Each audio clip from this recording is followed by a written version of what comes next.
Salut tout le monde, soyez les bienvenus dans un nouvel épisode de Cinéma Anonyme, le podcast destiné aux amateurs de films et cinéphiles amateurs. Dans nos versions swap à tour de rôle, on propose un film à l'autre et on revient la semaine d'après pour en parler. Moi c'est Yann, Moi c'est Seb. et aujourd'hui on parle d'une femme sous influence.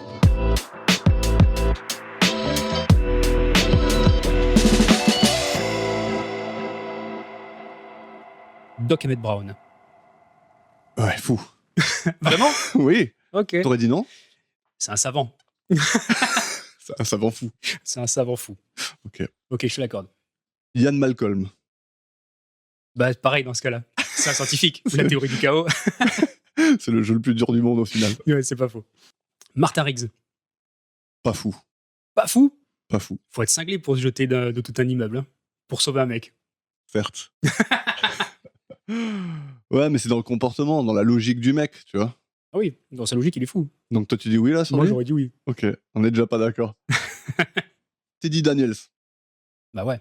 Ouais. Névrosé, j'ai envie de dire. Ouais. John Hammond. Ouais. Non, pas fou. Non, je dirais pas fou, mais il faut quand même en avoir une petite case en moins pour dire vas-y, je vais faire des dinosaures et tout va bien se passer. Il y a toujours des tuiles quelque part. Bon, avec des dinosaures, tu multiplies les risques. Ouais. Mais je comprends d'où il vient, quoi, tu vois. Oui. Joker. Bah oui, fou complet. Ouais. Ouais, fou complet. Fou, criminel, la totale. Ah, ça dépend quelle version aussi de Joker. Ok, bah attends, on va en faire juste deux, ok. Ok, vas-y. Dark Knight. Bah, de toute façon, ils sont tous fous. Alors, Dark Knight, lui, il est encore plus fou que les autres. Ah ouais. Je mettrais quand même Nicholson avant Heath Ledger. D'accord, c'est le plus fou de tous. Bah, c'est Nicholson. le plus fantasque, on va dire. Du coup, j'aime bien sa folie à lui. L'autre, il est fou allié. Et le moins fantasque, c'est Phoenix. Ouais, je dirais que lui, le pauvre, c'est plus une maladie dans ce cas-là. Ouais. Il y a une folie peut-être, mais il y a une maladie à la base. Mia Wallace. Ah putain, c'est intéressant ça. Oui, folle. J'aurais pas dit folle. Non. Non. Pourquoi? Elle se calme, elle fait la fête, elle fait des conneries, Oui, mais oui, derrière, c'est il n'y a vrai. pas de folie. Non, Il y a c'est vrai. il y a une petite folie peut-être. Le personnage est particulier, surtout dans ce film-là où ils sont tous complètement barges. Mais voilà, barges, mais pas folle. On peut dire qu'elle, c'est une femme sous influence. À discuter. Parce que je laisse pas faire, justement. Je dirais pas ça, en fait. Tony Montana. Oh, ouais, il faut être quand même fou pour envisager ce modèle de vie-là, quoi. Ouais. Bah, après, derrière, alors, je dirais, sa folie, elle naît de son ambition. Enfin, elle naît surtout du fait que, socialement parlant, c'est la mère de leur côté. Donc, par rapport à son passé, par rapport à l'environnement dans lequel il est, le fait de devoir faire des conneries pour vivre, tout le problème sociétal derrière, il est important. Donc, je dirais que sa folie, elle est née de son ambition et du fait, justement, que le mec... Ouais, mais n'est-ce pas toujours le cas? Le truc, c'est qu'en tout cas, à la fin, je l'aime moins qu'au début. Forcément. Voilà. Un peu comme Walter White. C'est exactement ça. Mais c'est intéressant parce que beaucoup de gens adorent Tony Montana pour ce qu'il devient à la fin. Ouais. Moi, justement, c'est l'inverse. Je préfère quand il est au début. Justement, le fait qu'il avance pour se sortir de la merde et qu'en fait, à la fin, le mec, il fait des conneries. Ouais. Donc, ouais, fou. Ok. Jack Sparrow. Ouais, fou. Ouais, mais la classe quand même. Oui, la classe. La Non, mais folie classe. Et puis, il est bon en plus. Ouais, non, c'est sûr. Voilà. C'est sûr, mais il est fou. Un peu comme Martha Riggs, tu vois. Il est fou, mais c'est cette folie qui fait le personnage, justement, intrépide, super balèze. Ouais. Mais bon, il a de l'excentricité en plus Exactement. que Martin Riggs. C'est ça. Annie Wilkes. Ah oui, faut l'allier complète. Ouais. Ouais, faut Pas l'allier de doute, complète. là. Même si c'est sa plus grande fan, faut l'allier complète. Zeke Peño. Non.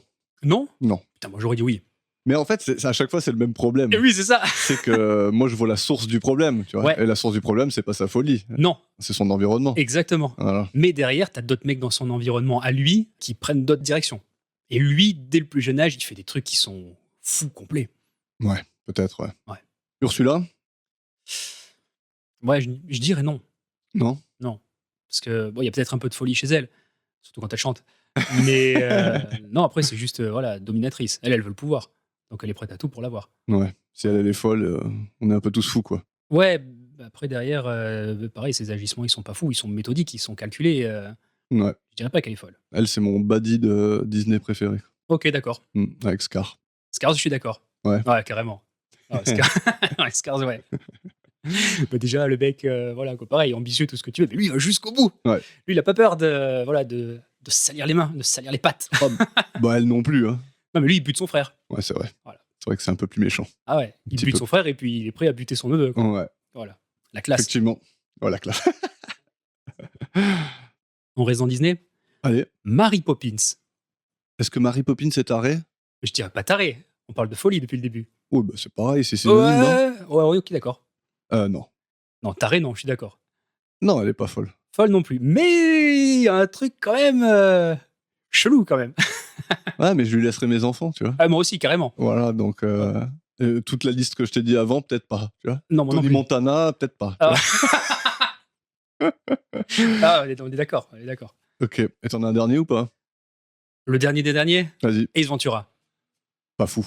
Pas fou, Ace Ventura. Juste totalement normal, ce mec. Mec, Mon- il faut allier. Ben non, pas du tout. Déjà, être détective animalier. Oui. Déjà, rien que par principe, c'est complètement fou. Ouais, mais bon, tout est fou dans ce cas-là, tu vois. suis Ça, c'est d'accord. juste innovant, c'est tout. Oui, c'est vrai. Mais c'est un mec qui s'assume totalement. Ah oui, tu c'est clair. À Ouais. parler avec son cul. vois. Ouais, effectivement. Non, mais quand il marche, il domine, tu vois. Ah oui, il domine. Voilà. C'est clair. Il est un peu ridicule, mais. Ah oui, carrément. Enfin, ça dépend. C'est une question de perspective, tout ça. Oui, oui, si D'ailleurs, tu veux. pour tous. Hein. Moi, il est fou complet pour moi. Ouais. Ouais, ouais. Pas méchant. Attention, Non. ils sont pas tous méchants. Non, non, c'est sûr. Mais lui, il est complètement hors norme.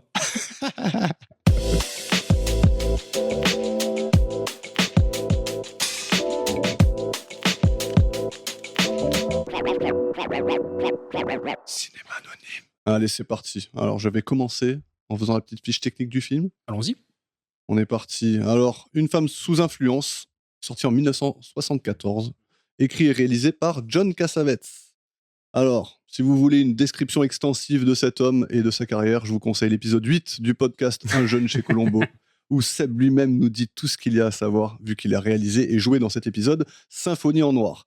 Mais on va quand même s'y pencher ensemble ici. John Cassavetes, acteur, réalisateur, scénariste, né en 1929 et mort en 89, figure emblématique du cinéma indépendant américain, connu pour ses films réalisés avec un budget limité et une grande liberté créative.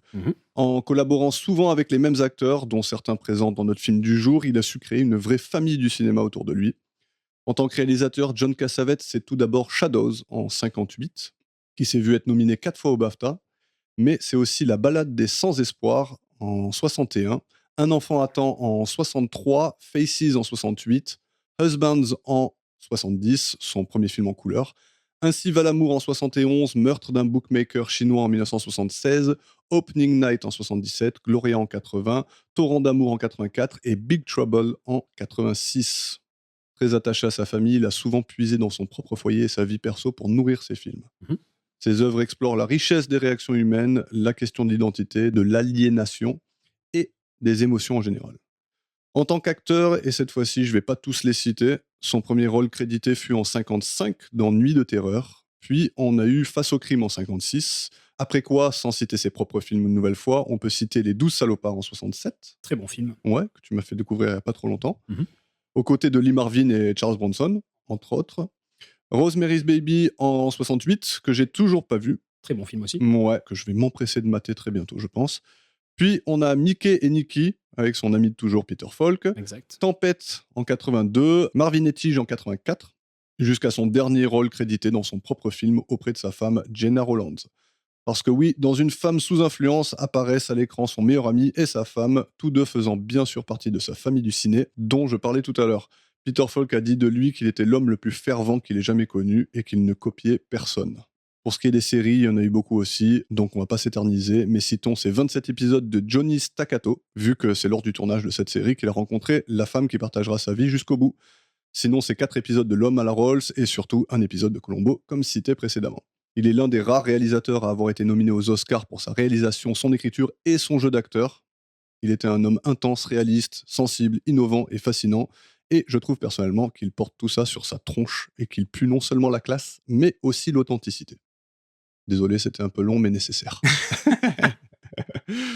La production, c'est pour Sam Shaw, qui a soutenu plusieurs projets de Cassavetes. Alors, le financement de ce film, il est particulier. Oui. Pour le compléter, John Cassavetes et Jenna Rollands ont dû hypothéquer leur maison. Mhm. Et Peter Falk aussi a mis la main à la pâte. Exactement. Il y a 750 000 $ de leur propre argent qui a été pompé dans ce film. Et après une distribution hyper pénible et difficile, il a fini par faire le tour du monde et a rapporté 12 millions de $. Pas mal. Pas trop mal, pour un début un peu difficile. La BO, c'est pour BO, justement. Beau Harwood, qui a scoré là son tout premier long métrage et travaillera par la suite plusieurs fois avec Cassavetes. La photographie, c'est pour Al Ruban et Mitch Breit. Le montage, c'est pour David Armstrong et Sheila Wieseltier. Et on passe à la distribution, si tu le veux bien. Allons-y. Dans le rôle de Mabel Longhetti, on a Jenna Roland. Hmm. Ça nous permet de lui faire un petit hommage, vu qu'elle nous a quittés il y a très peu, le 14 août 2024. Elle a tourné aux côtés de son mari, John Cassavetes, 10 fois au total dans des films, la plupart qu'on a déjà cités, mais ajoutons Les Intouchables en 69 et Un tueur dans la foule en 76. Nominée pour un Oscar dans ses prestations dans le film d'aujourd'hui, mais aussi pour celle dans Gloria en 81, Mhm. elle a continué sa carrière après la mort de Cassavetes dans des films tels que Night on Earth en 91, La Bible de Néon en 95, Les Puissants en 98 aux côtés de Sharon Stone, The Weeknd en 99, et puis bien sûr, N'oublie jamais en 2004, réalisé par Nick Cassavetes. Son fils. Et oui, avec Ryan Gosling et Rachel McAdams, dont on a déjà parlé dans notre 3e Flash. Exact. Et puis bien sûr, comment ne pas dire qu'elle a joué le rôle d'Elizabeth Van Wyck dans le 5e épisode de la saison 4 de Columbo, avec notre ami Peter Falk. Parlons de lui d'ailleurs, vu qu'il joue le rôle de Nick Longhetti dans ce film. Peter Falk, c'est qui ? C'est Columbo. Le lieutenant que le monde entier adore, et particulièrement les Français. Pas la peine d'en dire plus sur le sujet, si vous voulez en savoir plus, vous savez quoi faire. Il y a un podcast qui est dédié à ça. Si vous l'avez pas compris encore. Au-delà de Columbo, Peter Falk, c'est aussi milliardaire pour un jour en 61, avec Betty Davis, qui lui a valu une nomination aux Oscars. Mhm. Fan de Betty Davis ? Alors, fan, non, mais je l'adore dans Mort sur le Nil. Ah oui. Ouais, mais celui avec Peter Ustinov, que tu n'aimes pas dans le rôle de Poirot. Alors, non, j'ai pas dit que je l'aimais pas. Je l'aime un peu moins que David Suchet, c'est tout. Okay. Mais sinon, je l'ai adoré, Mort sur le Nil, d'ailleurs. Il est super. Ouais. Du coup, je l'aime beaucoup dans ce film-là. Et, pour rebondir sur Columbo, Columbo est fan de Betty Davis. D'accord. Voilà. Comme il dit qu'il aime Betty Davis, le bowling, le chili con carne. Un homme parfait, quoi. Et sa Peugeot 403. Et moi, j'ai adoré Betty Davis dans Eve. Ok. Franchement, elle est fabuleuse dans ce film. Une prestance, c'est abusé. Où en étais-je ? Ah oui, la nomination aux Oscars. Donc, il en a eu une autre pour sa prestation dans Crime, Société Anonyme en 60. Puis Pressure Point en 62 avec Sidney Poitier. Familier avec Sidney Poitier ou pas ? Familier, non, pas plus que ça. Mais là, comme ça, il y a 2 films qui me viennent en tête. Le premier, c'est Dans la chaleur de la nuit. C'est un grand classique. C'est un flic qui débarque en plein milieu du Texas, il me semble, ou du Mississippi, je sais plus. Donc ouais, extrêmement raciste. Et lui, en fait, quand il débarque, la première chose qui se passe, c'est un flic qui va le voir et qui essaie de l'arrêter et qui dit oh, vous êtes louche, vous, qu'est-ce qui se passe ? Vous avez beaucoup d'argent sur vous, tu vois. Et en fait, le mec, après, il sort sa plaque et ah merde, vous êtes flic. Et la relation qui est entre ces 2 flics est superbe. Comme dans L'Arme Fatale. Ouais, mais sauf que c'est un peu le même film. Non, pas du tout. Pas du tout. Mais après, là, il y a de la complicité qui va naître entre ces 2 flics et le film est bien. Le deuxième, c'est Graines de violence, avec entre autres Glenn Ford. Pour ma part, c'était le premier film qui montrait les violences à l'intérieur d'un établissement scolaire, en gros. D'accord. C'est dans un lycée ou dans un truc comme ça, voilà, violence, racisme, etc. Ok. Et c'est pas mal. Et lui, il me semble qu'il est pianiste dedans. Enfin, c'est un gamin qui joue du piano, je crois. Du coup, il fait de la musique à côté, si mes souvenirs sont bons. Et voilà. Sinon, après, c'est Le Chacal, avec Richard Gere. Yes. Et puis Bruce. Si je te dis violence scolaire, tu penses à quel film sinon ? 187 codes meurtre, c'est le premier auquel je pense. Très bien. Repartons sur Peter Falk. Ouais. On a La Grande Course autour du monde en 65, Les Intouchables en 69, Husbands en 70 avec Ben Gazzara et Cassavetes justement, qui forment ce trio inséparable de bons amis. Un cadavre au dessert en 76, Mickey et Nicky en 76, encore avec Cassavetes, Ne tirez pas sur le dentiste en 79, Princess Bride en 87, etc., etc. Quelques séries aussi dans les années 60, on peut citer particulièrement les 22 épisodes de The Trials of O'Brien. Ok. Là, vous allez bien comprendre que c'est un film familial, puisque dans le rôle de la maman de Nick, on a la maman de John Cassavetes, Catherine. Exactement. Et dans le rôle de la maman de Mabel, on a la maman de Jenna Rollins. Exactement. Lady Rollins. Elles ont toutes les deux très peu de rôles et pratiquement toujours dans des films de Cassavetes. George Mortensen, le père de Mabel, est joué par Fred Draper, qui a beaucoup paru dans les films de Cassavetes et dans 6 épisodes de Columbo. La famille s'agrandit. Ensuite, on a les 3 enfants Longhetti. Matthew Lebiorto, dans le rôle d'Angelo, l'un des enfants de Nick et Mabel. Il est surtout connu plus tard pour son rôle d'Albert Ingalls. Dans La Petite Maison dans la Prairie. Absolument. Exactement. Ouais, je sais que tu es un grand fan de ça. Putain, j'en ai bouffé toute ma jeunesse. Mes parents sont des fans absolus de cette série. Vrai ? Vrai. Dur. Ouais. Ils ont même acheté les DVD à un moment donné quand ils sont sortis. Mais je les respecte, moi. Oui, moi je les ai reniés à partir de ce jour-là. Si vous On peut- m'entendez, bisous. On peut refaire le jeu fou ou pas fou avec tes parents. Ouais, si tu veux. Prochaine fois. À côté de lui, il y a Matthew Cassel dans le rôle du petit Tony et Christina Grisanti qui joue Maria. Alors, pour agrandir un peu plus la famille, Matthew Cassel, dans la vraie vie, il est le fils de Elizabeth Deering, qui joue le rôle de Angela, justement, dans Une femme sous influence. Encore une fois, la maman et le gamin. Et Christina Grisanti, c'est pareil, dans la vraie vie, elle est la fille de Angelo Grisanti, qui joue le rôle de Vito.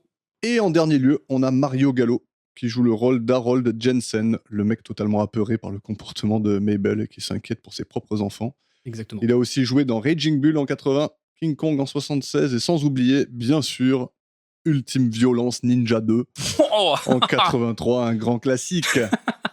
Voilà pour la fiche technique. Est-ce que tu as autre chose pour nous? Ouais, on peut rajouter d'autres acteurs comme O.J. Dunn dans le rôle de Garson Cross, Eddie Shaw dans le rôle du Dr Zepp, et, puisqu'on a parlé de Angelo Grisanti dans le rôle de Vito, comme on disait tout à l'heure, qui interprétera le rôle de Angelo Jenna dans le film Capone de Steve Carver en 75, aux côtés de Ben Gazzara, justement, qui interprète le rôle de Capone, très bon ami de Cassavetes, comme tu as dit, et de Peter Falk. Aux côtés de John Cassavetes également, qui jouera le rôle de Frankie L, mais aussi John Finnegan, qui interprète Clancy dans le film dont on va parler aujourd'hui, et un certain Sylvester Stallone, qui interprète le rôle de Frank Nitti, l'un de ses tout premiers rôles. Donc comme quoi, c'est toujours une histoire d'amis. C'est bien entrelacé là. Ouais, moi aussi, je mets des high kicks quand je fais des recherches.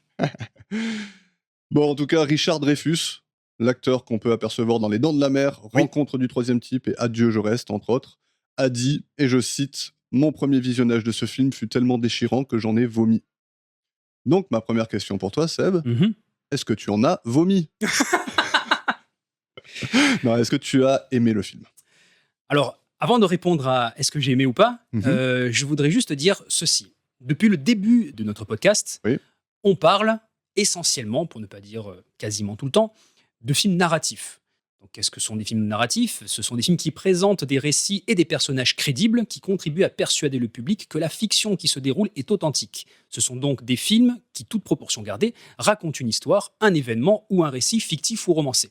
À l'inverse justement des films documentaires, par exemple, à caractère didactique ou informatif, qui visent principalement à restituer les apparences de la réalité. Et retiens bien ça parce que justement, on va y revenir un peu plus tard. Ouais.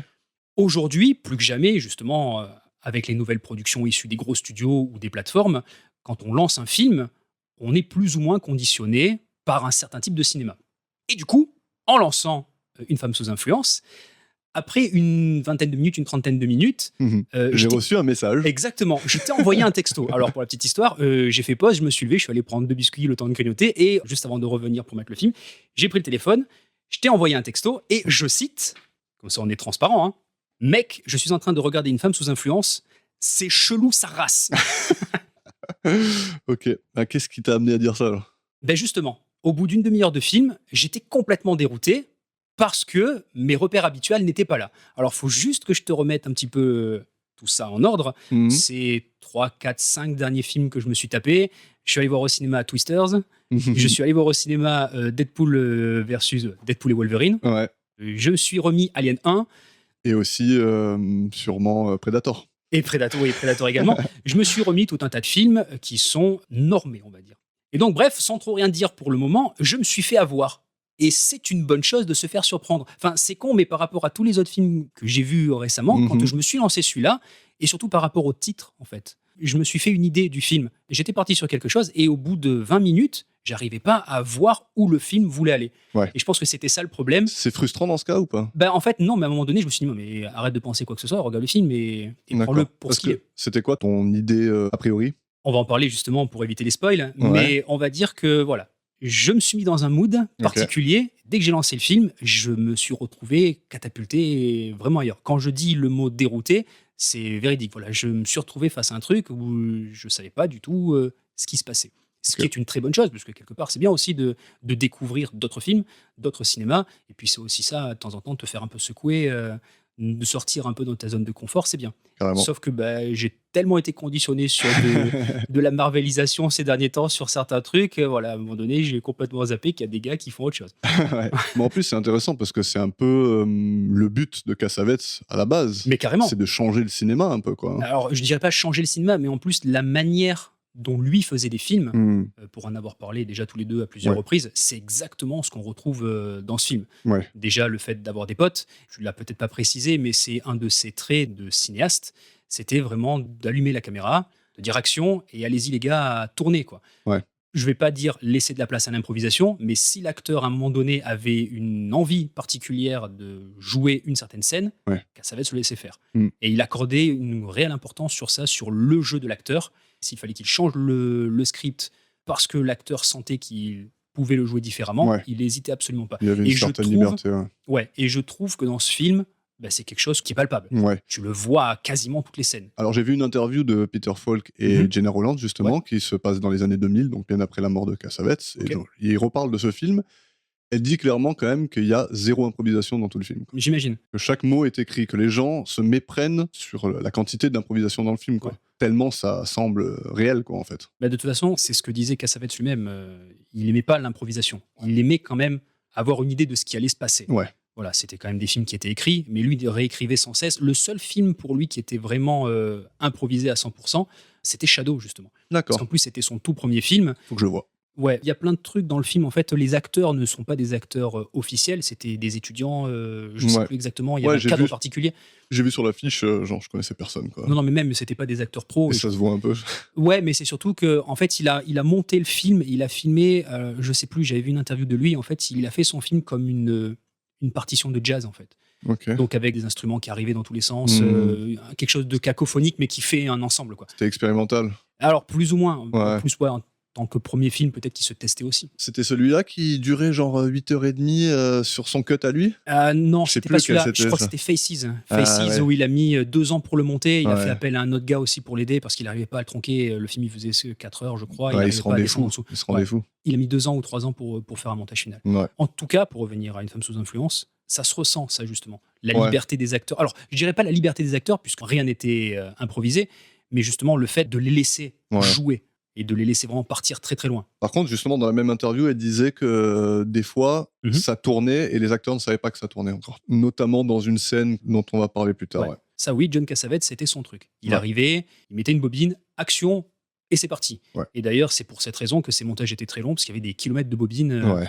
parce que justement, il laissait tourner. Voilà, il y a presque pas d'improvisation, Mhm. mais par contre, il y a une minutie au niveau du réalisme qui est quand même impressionnant, quoi. Et puis, voilà, on va venir dedans, mais voilà, Ouais. c'est une tranche de vie, quoi. Vraiment, là, ça C'est prend ça. tout son sens, quoi. Ouais. Et c'est un cinéma qui était à l'époque assez novateur. De ce que Mhm. j'ai entendu de la part de Gena Rowlands, qui disait, même Peter Falk, qui dit, voilà, ça n'existait pas avant, quoi. Mhm. Avant, tu avais quelque chose qui n'était pas forcément réaliste, tu vois. Ouais. Il disait que Cassavetes, il a donné l'envie à d'autres d'être réalisateurs parce que, en fait, tu pouvais faire des choses comme ça, quoi. Exact. Mais tu sais qu'en plus, c'est marrant qu'ils disent ça, parce que quand j'ai vu ce film, Mhm. j'ai jamais eu autant envie de faire un film, tu vois. De me dire, putain, en fait, tu peux faire un film, en fait. Tu peux le faire. Parce que au final, tu vois, il suffit d'avoir un peu de matos et d'avoir une idée et d'avoir des bons acteurs, hein, Oui, forcément. ça, pour le coup, ça aide énormément. Tout le monde ne peut pas se payer Gena Rowlands, Non, ça c'est c'est clair. sûr.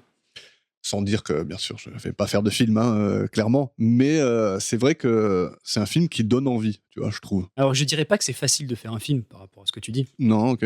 Alors déjà, John Cassavetes, réalisateur faisant partie du nouvel Hollywood, Ouais, donc réalisateur indépendant qui petit à petit se détachait des grandes productions hollywoodiennes de l'époque, extrêmement codifiées. Quand tu calibres des films, à force de les voir justement créés de la même manière, montés de la même manière, avec des récits qui sont cousus plus ou moins de la même manière, quand tu arrives à proposer quelque chose de radicalement différent, ouais, c'est là où tu vas susciter l'intérêt de certains. Tu vas avoir vraiment j'aime ou j'aime pas, Ouais. de manière très tranchée, mais derrière, tu fais une proposition de cinéma qui est différente de ce que tu as l'habitude de voir. Ouais. Mais ouais, je dirais que tu n'as pas besoin d'être suivi par de très grosses productions, d'avoir d'énormément de budget et de mettre, je parle en tout cas pour le cinéma d'aujourd'hui, Ouais. des gros effets spéciaux partout, des explosions, des gros machins. Ouais. Mais tu peux faire du coup des films sincères et des films intéressants, bien prenants. Après, il y a d'autres trucs qui rentrent en jeu. Ici, très clairement, c'est le jeu d'acteur. Tu parlais de Gena Rowlands, mais bon, Peter Falk, il envoie sec aussi. carrément. Et tous d'ailleurs sont crédibles parce qu'ils sont Réel. vrais. Mm. Tu vois, plus que réels, ils sont vrais. Dans la manière dont ils jouent, dans leur jeu, dans leurs interactions, c'est vrai, quoi. On est d'accord. Peut-être tu veux nous faire un petit résumé, sans spoiler, de ce qu'est le film? Ok, bon, ça va être super rapide. Ouais, vas-y. C'est l'histoire d'une famille, donc les Longetti, avec Mabel et Nick, donc mariés tous les deux, avec 3 enfants, et on va suivre plus précisément l'histoire, en tout cas une tranche de vie justement de Mabel et de la manière dont elle vit son quotidien, Ouais. justement entre femme au foyer, puisque c'est ce qu'elle est socialement en tout cas, Ouais. l'épouse, la mère, la femme dans ce monde des années 70 américains. C'est une famille de la classe moyenne. Lui d'ailleurs est ouvrier. Alors il n'est pas ouvrier, il est contremaître, chef de chantier, enfin Ouais. voilà quoi. Mais ça reste quelqu'un qui travaille donc de ses mains. La famille classique américaine de l'époque. Exactement, quoi. surtout voilà, t'imagines d'immigrés italiens qui sont Ouais. allés là-bas, peut-être de la 2e génération, 3e génération, mais bon, on va peut-être s'arrêter là. Oui. On va suivre donc cette femme, et c'est vraiment elle le centre du film. D'ailleurs, le titre le dit bien, Une femme sous influence. Ouais. Mais le titre est assez piégeur, j'ai envie de dire. On y viendra. Donc, si vous n'avez pas vu le film, allez le voir maintenant. Il est assez contemplatif, on va dire. Tu le Oui. mettrais dans la même veine que Paris, Texas? Ah, j'allais en parler un peu plus tard. Ok. Par rapport à certaines scènes et par rapport à certains points, Ouais. certains sujets, oui, Ok. très clairement. Très bien. Mais en tout cas, si vous êtes curieux, allez-y, parce que vous n'avez jamais vu un film comme ça. Carrément. Ouais. T'en as déjà vu d'autres des comme ça? Bah, comme j'ai dit, j'ai fait le rapprochement avec Paris, Texas, Ouais. tu vois, où ça raconte des personnages, quoi. Des vraies Oui. personnes auxquelles on croit vraiment. Sauf que Paris, Texas, il y a une histoire. Ouais, mais là, il y a une histoire aussi. Oui, mais non. Ok. Bon, arrêtez d'écouter si vous n'avez pas vu, Voilà, parce qu'on exactement. va commencer à en parler maintenant.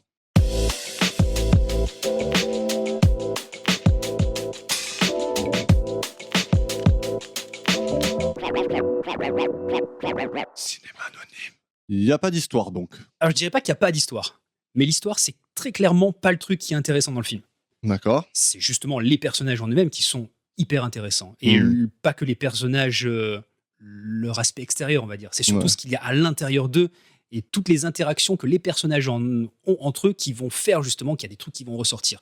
C'est pour ça qu'au début, je parlais justement de film narratif. C'est un film qui raconte une histoire. Il raconte une histoire par rapport à ses personnages. Sauf que le film, tu peux enlever des passages, ça va pas le changer. Tu peux rajouter des passages, ça le changera pas non plus. Ça va compléter, certes, mais le film va rester ce qu'il est, puisque ce qui est important, c'est justement qui ils sont au fond d'eux. Quelque part, c'est pas une histoire, c'est une étude. Et c'est exactement ça. Et c'est pour ça aussi que je parlais tout à l'heure de la différence avec le film documentaire. Le film, de manière générale, la manière dont il est cadré, la manière dont il est filmé, c'est-à-dire beaucoup de plans très rapprochés, Ouais. beaucoup de caméras portées. La caméra, elle est presque intrusive. Tu as des gros plans qui sont très très gros plans. Tu as des moments où la caméra, tu as l'impression qu'elle est là alors qu'elle ne devrait pas y être. Ouais, t'as des choix particuliers. Hein. Ouais, mais ils sont vraiment faits pour te montrer plus que ce qu'ils sont. C'est-à-dire vraiment ce qu'ils ressentent. Ouais. Tu ressens presque les sentiments des personnages ou les sentiments qu'ils n'ont pas, et ça va susciter chez toi des émotions. Et Ouais. plus que de suivre une histoire, tu suis vraiment ces états-là. Et c'est ces trucs-là qui vont te toucher dans le film. C'est pas ce qui va leur arriver. D'ailleurs, on s'en fiche de ce qui va leur arriver. D'ailleurs, le film ne nous dit pas vraiment ce qui se passe à la fin du film. Au même titre que le début ne nous raconte pas ce qui a pu se passer plus tôt, s'il y a eu C'est quelque clair. chose avant. L'histoire, concrètement, l'histoire, on peut la mettre complètement à côté. C'est pas ça l'important. C'est vrai, mais c'est un moment important de leur vie, quoi. Oui, bien sûr. Et de toute façon, tout ce qui va se passer autour d'eux, notamment à un moment donné du film, et c'est le seul moment où il y a vraiment une ellipse de temps qui est marquée. Donc c'est là où vraiment tu re-rentres dans « Ok, c'est un film Ouais. ». Il n'y a pas de renseignement particulier. Des fois, tu as une ellipse de temps, tu sais pas si c'était 15 minutes plus tôt ce qui s'est passé, ou si c'était 1 heure, ou si c'était 2 jours, ou si c'est encore plus. Il y a des passages, notamment quand elle revient du bar, où elle rencontre son amant, on va dire, Ouais. entre guillemets, un mec... Un mec lambda. Un mec ouais, plus que lambda, un mec qui a profité d'elle et elle se laissé aller, et c'est cool quoi. On va parler de cette scène d'ailleurs. Tu sais pas justement quand il se réveille, entre le moment où Nick revient à la maison avec ses potes et le moment où lui, il est encore là jusqu'au moment où il part, est-ce que c'était il y a 5 minutes, est-ce que c'était il y a 2 3 heures, tu sais pas. Et tout le film, il est ponctué de plein de moments, et c'est pour cette raison encore que, je vais pas dire que c'est un film documentaire, mais la manière dont il est filmé, et c'est là où ça rend le film intéressant. Tu as l'impression de regarder un docu-fiction. Ouais. À un moment donné dans ce film, je me suis retrouvé face à un striptease. Tu te rappelles Carrément. cette série de documentaires qui passait sur France 2 à Ouais, l'époque, carrément. voilà, où en fait tu sais pas si c'est vrai, si c'est pas vrai. Tu te poses des questions, t'as pas de réponse. Et c'est complètement hors de tout ce que tu as pu voir. Ça pourrait être des films, comme ça pourrait être la vraie vie. T'as pas de truc où tu te dis oui, je suis d'accord ou non, je suis pas d'accord. C'est tellement improbable. Tu vois, cette émission, on s'en moquait à l'époque. Parce que les personnages qui étaient. Ouais, ils étaient loufoques, ils c'était étaient bizarre. complètement fous. et Il y tout. avait des trucs, des situations improbables. Mais franchement, tu te dis que ça avait quand même de la valeur. Ouais, parce qu'en plus, c'est un truc documentaire qui. des gens, quoi. Pour moi, c'est fou. c'était quasiment du voyeurisme. En fait, pour ma part, moi, quand je regarde des gens dans des documentaires où ils sont trop en marge. Ouais. Il y a des moments où, je sais pas, il y a un truc qui me... T'as l'impression qu'on est en train de regarder du bétail et qu'on. Je dirais plus qu'on est là pour se moquer d'eux. Et du coup, je Bah, en suis fait, pas... ça dépend de l'émission et comment ils la font et est-ce que t'as de tout. Bien tu sûr, je suis d'accord. Mais il y a des situations dans lesquelles, tu vois, quand on a des mecs un peu trop, je répète le mot, un peu trop marginaux, vois. Mhm. et que derrière, bah, t'appuies sur le fait, oh, regardez, le mec, il est vraiment différent de nous pour telle et Ouais. telle raison, même si c'est bienveillant, il y a quand même derrière un truc où moi, ça me gêne. Je me dis, le pauvre. Ouais. Tu vois, Mais ça, on est c'est en... ton appréhension. Mais après, Oui, oui, bien je, sûr, je c'est comprends. personnel, c'est Je personnel. comprends absolument ce que tu veux dire, mais en même temps, quelque part, c'est un témoignage pour dire ces gens existent. Un peu comme ce film, tu vois. Ça, ces gens existent. Tout à fait. Et du coup, je boucle la boucle, c'est aussi pour cette raison que le film m'a un peu déstabilisé. Ouais. C'est qu'il y a des moments où la caméra, elle est tellement proche des acteurs et on te dépeint des moments, en l'occurrence de Mabel, où ça devient vraiment touchy. Tu trouves que quelque part, tu t'octroies pas le droit d'être là à regarder ça? Ben, en tant que spectateur, il y a des moments où c'est vraiment gênant. Tu te dis, merde, là, ce qui est en C'est train trop de se passer, privé, c'est chaud. quelque part. Ouais, alors oui et non. C'est pas des trucs trop privés, mais c'est... Non, mais là, Mabel, t'es en train de montrer que t'es complètement cinglé pour de bon, quoi. Hmm. Et c'est là toute l'ambiguïté du film. C'est là où aussi, parce que le film ne te prend pas la main, et ça c'est un truc justement par rapport à nos films modernes, t'as l'impression qu'à chaque fois que tu regardes un film, alors regarde, je te montre un moment dans le film, tu as bien vu ce truc-là, ok, garde-le bien en tête. Ouais. Et au bout d'une heure, tu te rappelles le truc que je t'ai montré un peu plus tôt, regarde, maintenant ça a du sens exactement là. Chose que je reprochais justement à Upgrade. Oui, Si tu te ok. rappelles, je reprochais ça C'est au vrai. dialogue, c'était genre, tiens, je te montre ça, Ouais. c'est important pour Mhm. la suite, ça je te le montre et tout, ce que ce film ne fait pas et que j'apprécie énormément. Tu arrives au bout du film et il n'y a rien que tu n'as pas compris. Tu Exact. vois, donc il faut juste être patient Oui. et se dire, je vais comprendre, je vais rentrer dedans. Mhm. Et, tu vois, et même si c'est pas le cas, c'est pas grave. Tu vois. C'est un peu, d'ailleurs, ce qu'on peut reprocher aux jeux vidéo souvent. Il y a un développeur que j'adore, Edmund Macmillan, Mhm. Oui, moi aussi. qui a fait en l'occurrence Super Meat Meat Boy. Boy et The Isaac. Binding of Isaac et bien d'autres jeux, qui lui part du principe qu'il ne faut jamais prendre par la main le joueur. Et Jonathan Blow aussi, qui Oui. dit exactement la même chose. The Witness. Donne-lui l'espace et après laisse-le découvrir le joueur. Ne lui dis pas fais comme ça et fais comme ça. Et ça, c'est important de faire comme ça. Laisse-le découvrir tout seul. Quoi, tu vois. Exact. Et je trouve que là, justement, c'est fait de la même manière. Quoi. Et donc, ça. c'est gage de qualité quelque part, je Et trouve. c'est là où c'est aussi assez particulier par rapport à tout ce qu'on a l'habitude de voir. Mhm. C'est que là, tu es vraiment catapulté au milieu de nulle part, Ouais. et puis vas-y, démerde-toi. Ouais. Alors, c'est très bien, mais encore une fois, je pense que la volonté de faire ça, elle est aussi née parce que l'histoire, c'est pas le plus important. Parce qu'au final, t'as pas besoin de savoir ce qui s'est passé ou ce qui va se passer. C'est regarde ces personnages, regarde la Ouais. manière dont ils vivent au plus carrément. profond d'eux. Regarde comment ils interagissent. C'est ça, regarde ce qu'ils sont à l'intérieur, et après, voilà, fais-toi l'idée. Ouais, il est étonnant. Hein. Il est étonnant. Donc c'est pour cette raison que j'ai dit ça tout à l'heure. Mhm. C'est le truc qui m'a... Pendant un moment, j'étais perdu. Ok. Mais est-ce que t'as aimé alors? Oui, c'est un film que j'ai beaucoup aimé, Ouais. justement pour toutes ces raisons. Le problème, c'est ça, c'est que j'ai vu un paquet de films. Bon, comme tout le monde, on a vu plein de films. Mais voilà, il y a aussi des films, des fois, qui te choquent, qui te surprennent. Celui-ci m'a surpris, mais parce que à la base, je m'attendais à quelque chose. En tout cas, je m'étais fait une petite idée, notamment par rapport au titre. C'est très con, mais le titre, pour moi, j'envisageais plein de possibilités différentes. Qu'elle allait, par exemple, se droguer. Non, pas du tout. Non Pour moi, c'était une victime. Ok. Moi, je m'attendais à plus de drogue et d'alcool. Tu vois. Parce C'est vrai que le film Ah, s'appelle. moi, non, pas du tout. Donc en anglais, il s'appelle A Woman Woman Under the Influence. Exactement. Et Under the Influence, ça veut dire. C'est pas totalement la même connotation que sous influence. tu D'accord. vois. Donc je m'attendais à plus de ça. Tu vois. Ok. Alors, on la voit boire un peu, Oui, mais pas plus que ça au final. juste hein. au début, en fait. Ouais. Au début, je pensais vraiment que ça allait être ça. Ouais, Tu vois, mais c'était moi son aussi. problème avec l'alcool. Mais alors moi aussi, en fait, pas avec l'alcool, mais pour moi, avant de lancer le film, je me suis dit, ok, c'est une femme qui va avoir des soucis autour d'elle. Mhm. Et puis le film a commencé, et en fait, je me suis dit, non, les soucis, ils sont peut-être déjà en elle. Ouais. Et puis après, il y a tout ce truc-là qui n'est plus dans tout le film, il n'y a plus une question d'alcool ni rien, et il y a l'interaction avec d'autres personnages, et notamment la scène où il y a tous les potes Le de repas. Nick qui viennent exactement, et qui commencent à manger tous ensemble. Ah, Et c'est là, le- il y a plein de trucs qui se sont passés. C'est le point de bascule. Hein. C'est Mais- le truc que tu fais, oh. C'est exactement à ce moment-là où en fait tous mes repères étaient perdus. Ce que je m'étais envisagé, les premières images que le film m'a montrées et le fait justement de ne pas avoir de trucs sur lesquels te raccrocher, Carrément. c'est là où je suis allé me chercher des biscuits et je t'ai envoyé le texto à ce moment-là. Ouais. En me disant, c'est quoi ce truc quoi. Et après derrière, ok d'accord, je vois où le film veut m'amener. Ouais. Le film il me raconte pas une histoire, le film il me raconte qui est Mabel et ce qu'elle est intérieurement. Mhm. Et pas que, puisque Nick aussi, il est loin d'être parfait Nick. Carrément. Sauf que Nick, Nick c'est un mec. Et tout le truc il est là. Et c'est là aussi où ça devient hyper intéressant. Ok. Donc oui, pour répondre à ta question, c'est vraiment un film que j'aimais. Et après, derrière, mention spéciale à Gena Rowlands. Je sais pas si je l'ai dit avant. Et Ouais. Peter Falk, tous les deux, ils cassent la baraque. Il y a des moments même, alors tu vois, à cause de toi, j'ai regardé des Columbo, plus que je n'en avais jamais vu avant, et je me suis un peu plus intéressé à tout ça. Et là, de voir Peter Falk en mode, je suis pas le mec si cool que ça, je suis un mec Ça change, hein. un peu sanguin et tout, c'est super chaud. Et il y a Moi, des j'étais là moments en où train de me dire, mais c'est quand que tu sors ton cigare, mec. non, mais même, à un moment donné, tu te dis, merde, en fait, mais le mec, il est vraiment comme ça dans la vraie vie, quoi. Mm. Même Gina Roland, tu Parce vois, que tu te t'as dis, mais peut-être l'impression qu'elle d'être est... dans un documentaire. Mais c'est exactement ça. Tous ces artifices, on va dire, à côté. Alors, le fait que ce soit des films indépendants, le fait qu'il n'y ait pas un gros budget, le fait peut-être que John Cassavetes a dit on va le filmer de telle manière, ça te donne cette idée-là, on va dire. En tout cas, moi, à un moment donné, je me suis dit putain, mais on les filme vraiment, ils sont pas en train de jouer là, Ouais. c'est la vraie vie, quoi. C'est vraiment ce qui est en train de se passer. C'est fou à quel point ça, c'est réel. C'est des bons acteurs et c'est une putain de bonne écriture, quoi. Ouais, mais c'est chouette. Franchement, le film, il est vraiment bon. D'ailleurs, Peter Falk, il a dit John Cassavetes, pour moi, avant tout, c'est un scénariste, quoi. Il a dit c'est ça son principal talent, quoi. C'est quand même un mec qui a écrit des pièces de théâtre, essentiellement pour les gens qu'il connaissait. Je pense aussi que c'est la force de ce réalisateur, c'est qu'il jouait toujours avec les mêmes gars, donc il devait, à mon avis, les connaître par cœur. Donc il savait quoi écrire pour que ça en jette, quoi. Voilà, et puis même de les pousser à dire t'es capable peut-être de faire plus et de leur aussi avoir le retour. C'est-à-dire des acteurs qui s'ouvrent peut-être à 1000% parce que derrière, t'as un mec qui est... c'est le mari, c'est le pote. Oui, voilà, c'est même pas un rapport de boulot, c'est un rapport personnel, quoi. C'est ça, et du coup, tu peux avoir des conversations qui vont au-delà du côté professionnel. J'imagine même pas comment le film s'est fait, mais en tout cas, le résultat... Alors après, il y a aussi des... Là, on parle de qualité, depuis tout à l'heure. Je trouve que le film n'est pas exempt de défauts. Et justement, il y a certains passages, notamment au niveau des ellipses de temps, où c'est assez particulier. Il y a des moments où tu te dis, là, tu es en train de me montrer une scène, mais tu n'es pas en train de montrer comment ça se passe. Donc, comme quoi, par exemple? La scène, justement, de l'accident du chantier. Ok. À un moment donné... Quand le mec, il tombe dans le ravin, là? Voilà, exactement. À un moment donné, Nick, il revient sur son chantier. Alors, on a un peu éclaté le film depuis tout à l'heure. Vas-y, on éclate tout.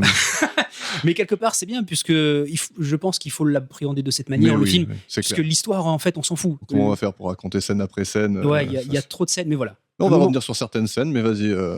Donc, à un moment donné, je sais plus, c'est plus ou moins au milieu du film, Mabel, elle a des sautes d'humeur. Il y a des moments, elle est paniquée par rapport à ses enfants. Ouais. Il y a des moments où elle est complètement euphorique. Il y a des moments où elle a envie de s'amuser. Il y a de la maladresse de son côté. Ça, c'est notamment la scène avec les gamins. Ouais. Et le père de famille à côté, ça, là, on va en parler. La scène du repas, il faut qu'on en parle un peu plus tôt. Il y a plein de trucs où, voilà, Mabel, c'est pas une femme parfaite, loin de là. Alors après, est-ce que c'est justement de la fragilité? Est-ce que c'est de la maladresse? Est-ce que c'est vraiment de la folie? On ne sait pas. Il y a un peu de tout mélangé. Et c'est ce qui fait l'entièreté de ce personnage-là. Vraiment. Et c'est ça que Nick, dans le film, il le dit à plusieurs reprises, c'est pour cette raison-là qu'il aime sa femme. Et il aime vraiment. Ouais. C'est vraiment un film d'amour. Mais ça a des limites. Et ça a un prix aussi, cet amour. Ça a un prix. Voilà. Lui, il aime sa femme aime Nick également. Tous les deux aiment leurs enfants. Et on va dire que comme tous les couples qui existent sur la planète, il y a des moments, c'est magnifique, il y a des moments, c'est dramatique, il y a des moments, c'est l'enfer. Et la question, c'est est-ce que tu arrives à gérer ça? Ouais, mais après, il y a aussi le truc de jusqu'à quel point ce que tu es en train de faire, là, tu as dépassé la limite, que ce soit pour Mabel comme pour Nick. À quel point ce que tu fais, c'est excusable, à quel point ça l'est pas. Il y a tous ces trucs-là. Ouais. Quoi qu'il en soit, Mabel, pendant tout le film, a plusieurs sautes d'humeur marquantes. À un moment donné, il se passe un truc particulier qui a fait vraiment vriller Nick. Nick se retrouve sur son chantier. Tous ses potes connaissent Mabel, puisque justement, la famille, que ce soit la famille au sens propre du terme, ou que ce soit les collègues, c'est un peu la même chose, quoi. Ouais. Et donc Nick, quand il retourne sur le chantier, ses potes lui posent la question. Bon, on a appris pour Mabel, comment ça va, etc. Et lui, on voit très clairement qu'il est remonté, et il le dit, j'ai pas envie d'en parler, laissez-moi tranquille. Et il dit ça à toutes les personnes qui lui posent des questions, et surtout au seul mec qui, pour le coup, ne lui dit strictement rien. Ouais. Et il en veut à ce mec-là en lui disant, je sais que tu penses quelque chose par rapport à Mabel, tu me le dis pas, vas-y, balance, etc. Et le mec, il dit rien, il fait son boulot, et à un moment donné, le mec, il a un accident, il tombe, on va dire sur ce chantier, il tombe dans un ravin. Ouais. Il y a l'introduction de la péripétie, Nick qui est complètement remonté et qui en veut à tout le monde, l'accrochage entre ces deux personnages, et entre le moment où il s'engueule et le moment où il y a l'accident, le passage justement, qu'est-ce qui provoque l'accident, c'est pas montré. Non, c'est vrai. Il y a un cut à ce moment-là, d'ailleurs, je me suis même repassé le film à un moment donné, je me suis dit, il manque un morceau. Je me suis repassé le passage, j'ai regardé si mon film avait un problème, s'il y avait un cut particulier ou pas. Non, le film, il avait la bonne durée annoncée, il n'y avait aucun souci. Mais ce passage-là, qu'est-ce qui fait qu'il y a l'accident? On ne sait pas. Ouais. Et ça, si tu veux, je trouve que c'est les petits trucs qui font défaut au film. Est-ce que c'est important? Je dirais pas que c'est important, mais dans la manière dont l'accident nous est présenté, si tu veux, pour moi, il manque quelque chose. Il manque un segment, et qui est le segment important. Après, justement, l'accident, on voit que Nick, il est apeuré, il cale pour aider son pote, il va le sortir, et tu vois, par la suite, ça lui a mis un coup au moral, quoi. Donc, toute la scène, si tu veux, elle est là, elle existe, mais le truc, l'accident, la chute du mec, on le voit pas. Est-ce que c'est Nick qui l'a provoqué? Est-ce que c'est le mec qui a eu un souci? Est-ce que c'est lui qui s'est mis en danger? Est-ce que c'est lui qui a lâché? Est-ce que la corde a cassé? On sait pas. Et ça, si tu veux, c'est pourquoi avoir enlevé ce morceau-là? Pourquoi est-ce qu'en tout cas, il n'apparaît pas au film? Est-ce qu'il y a eu un problème justement dans le montage? Est-ce qu'il y a un morceau du film qui a disparu? Est-ce que la scène était trop violente? Je sais pas. Mais du coup, il manque un morceau. Alors, ça ne gêne pas la fin du film et ce qui se passe avec les autres personnages derrière.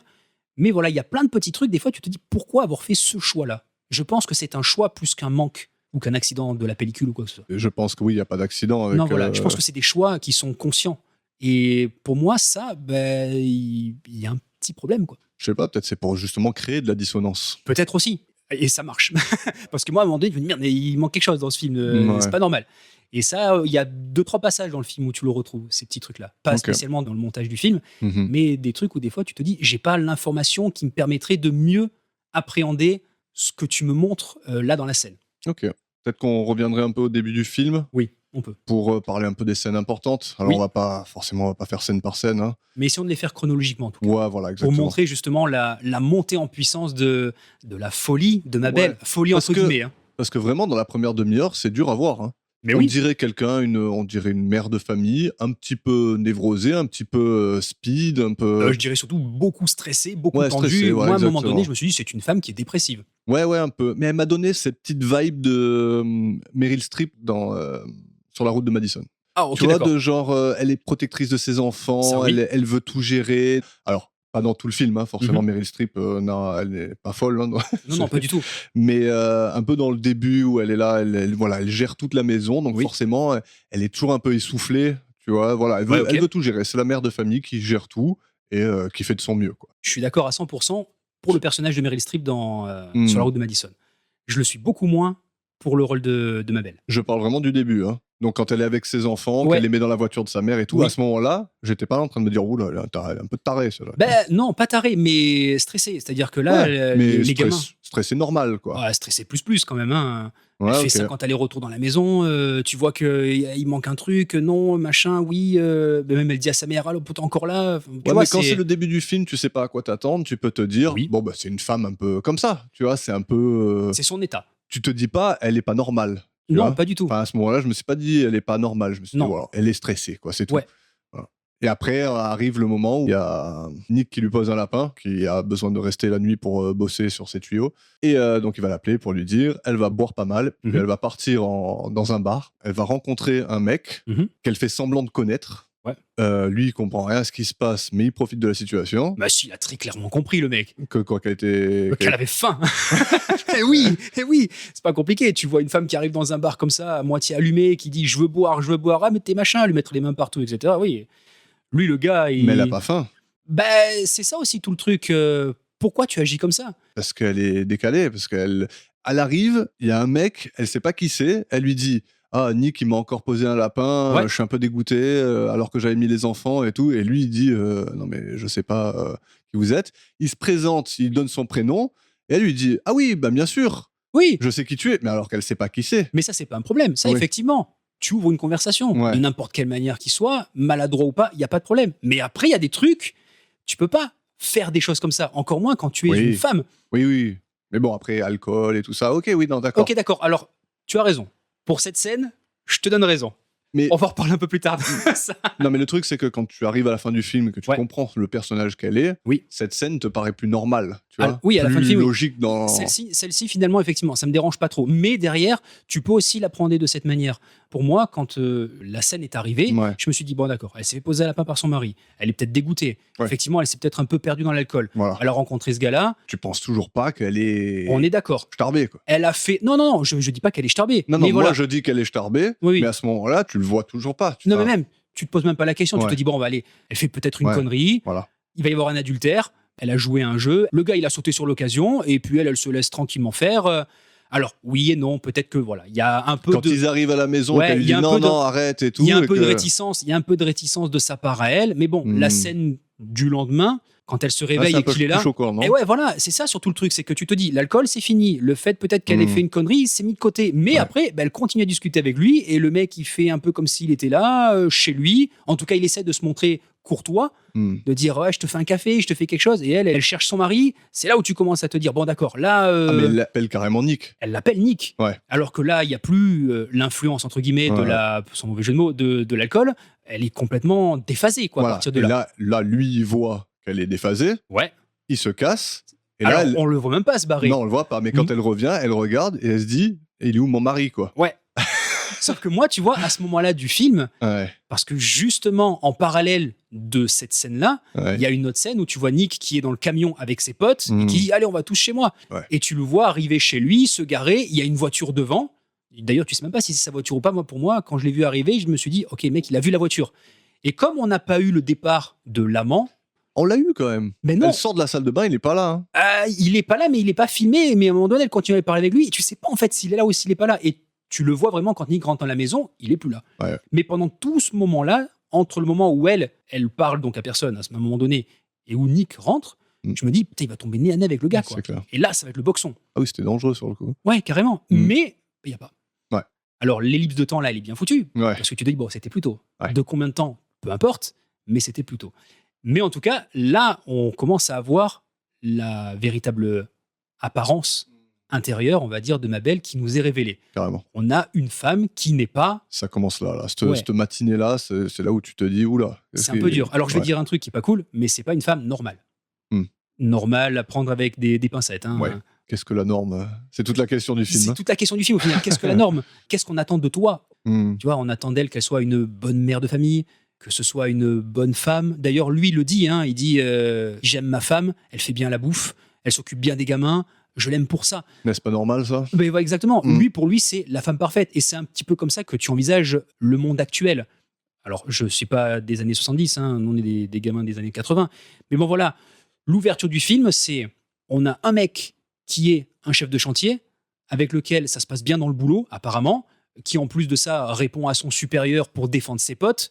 Tu te dis, bon, voilà, on a un mec qui est travailleur. Certes, il a sa femme à la maison, qui est femme au foyer, mais il la dépeint comme étant une femme parfaite de ce modèle américain. En tout cas, dans les Suffisante, attentes. en tout cas. Oui, voilà. Elle s'occupe bien des gamins, elle fait la bouffe quand il rentre, lui, il travaille, il ramène le pognon à la maison, Ouais. et tout le monde vit bien comme il faut. Ouais. Sauf que derrière, ce que le film te raconte, justement, c'est qu'est-ce qu'on attend de toi, Ouais. l'image que tu vas renvoyer aux autres, est-ce qu'elle prime sur ce que tu es vraiment à l'intérieur? Ouais. Est-ce qu'il faut que tu t'ouvres ou pas, ou est-ce qu'il faut que tu restes sur tes... Sur tes gardes. Exactement, sur, pour éviter de sur tes paraître apparences. complètement fou Hmm. aux yeux du grand public. Ouais. Parce que ça aussi, c'est le premier truc que dit Nick quand il parle à ses potes, c'est tout le monde trouve ma belle cinglée. Mais pour moi, elle n'est pas cinglée. Hmm. Moi, je l'aime. Ouais. Mais comme j'ai dit tout à l'heure, il y a des limites à ça. Oui, Il y a des limites à ce qu'il dit Oui. et à ce qu'il lui dit, parce qu'il n'agit pas forcément comme il le dit. ah mais carrément pas. Parce que lui, c'est pareil. Lui, il renvoie une image. Ouais. D'ailleurs, c'est l'image que tu vois de lui au début. Mm. Tu vois un mec qui est un bosseur. Mm. Et après, quand tu le vois dans le cocon familial, la toute première scène où ils sont tous les deux, même tous les 5, avec les gamins, Ouais. lui, il vient de se réveiller, d'avoir travaillé toute la nuit, il est fatigué, il y a sa belle-mère, il fait des câlins à ses gosses, il fait des câlins à sa femme, il fait la bise à sa belle-mère, il lui dit venez avec nous sur le lit, on est toute la famille, on est super content. Bon, après, quand il est seul avec Mabel et qu'il lui gueule dessus comme un fou et qu'il est un peu plus sanguin que la norme, on va dire, là tu te dis finalement c'est aussi lui le problème. Et peut-être que tous les problèmes de Mabel viennent de ce mec.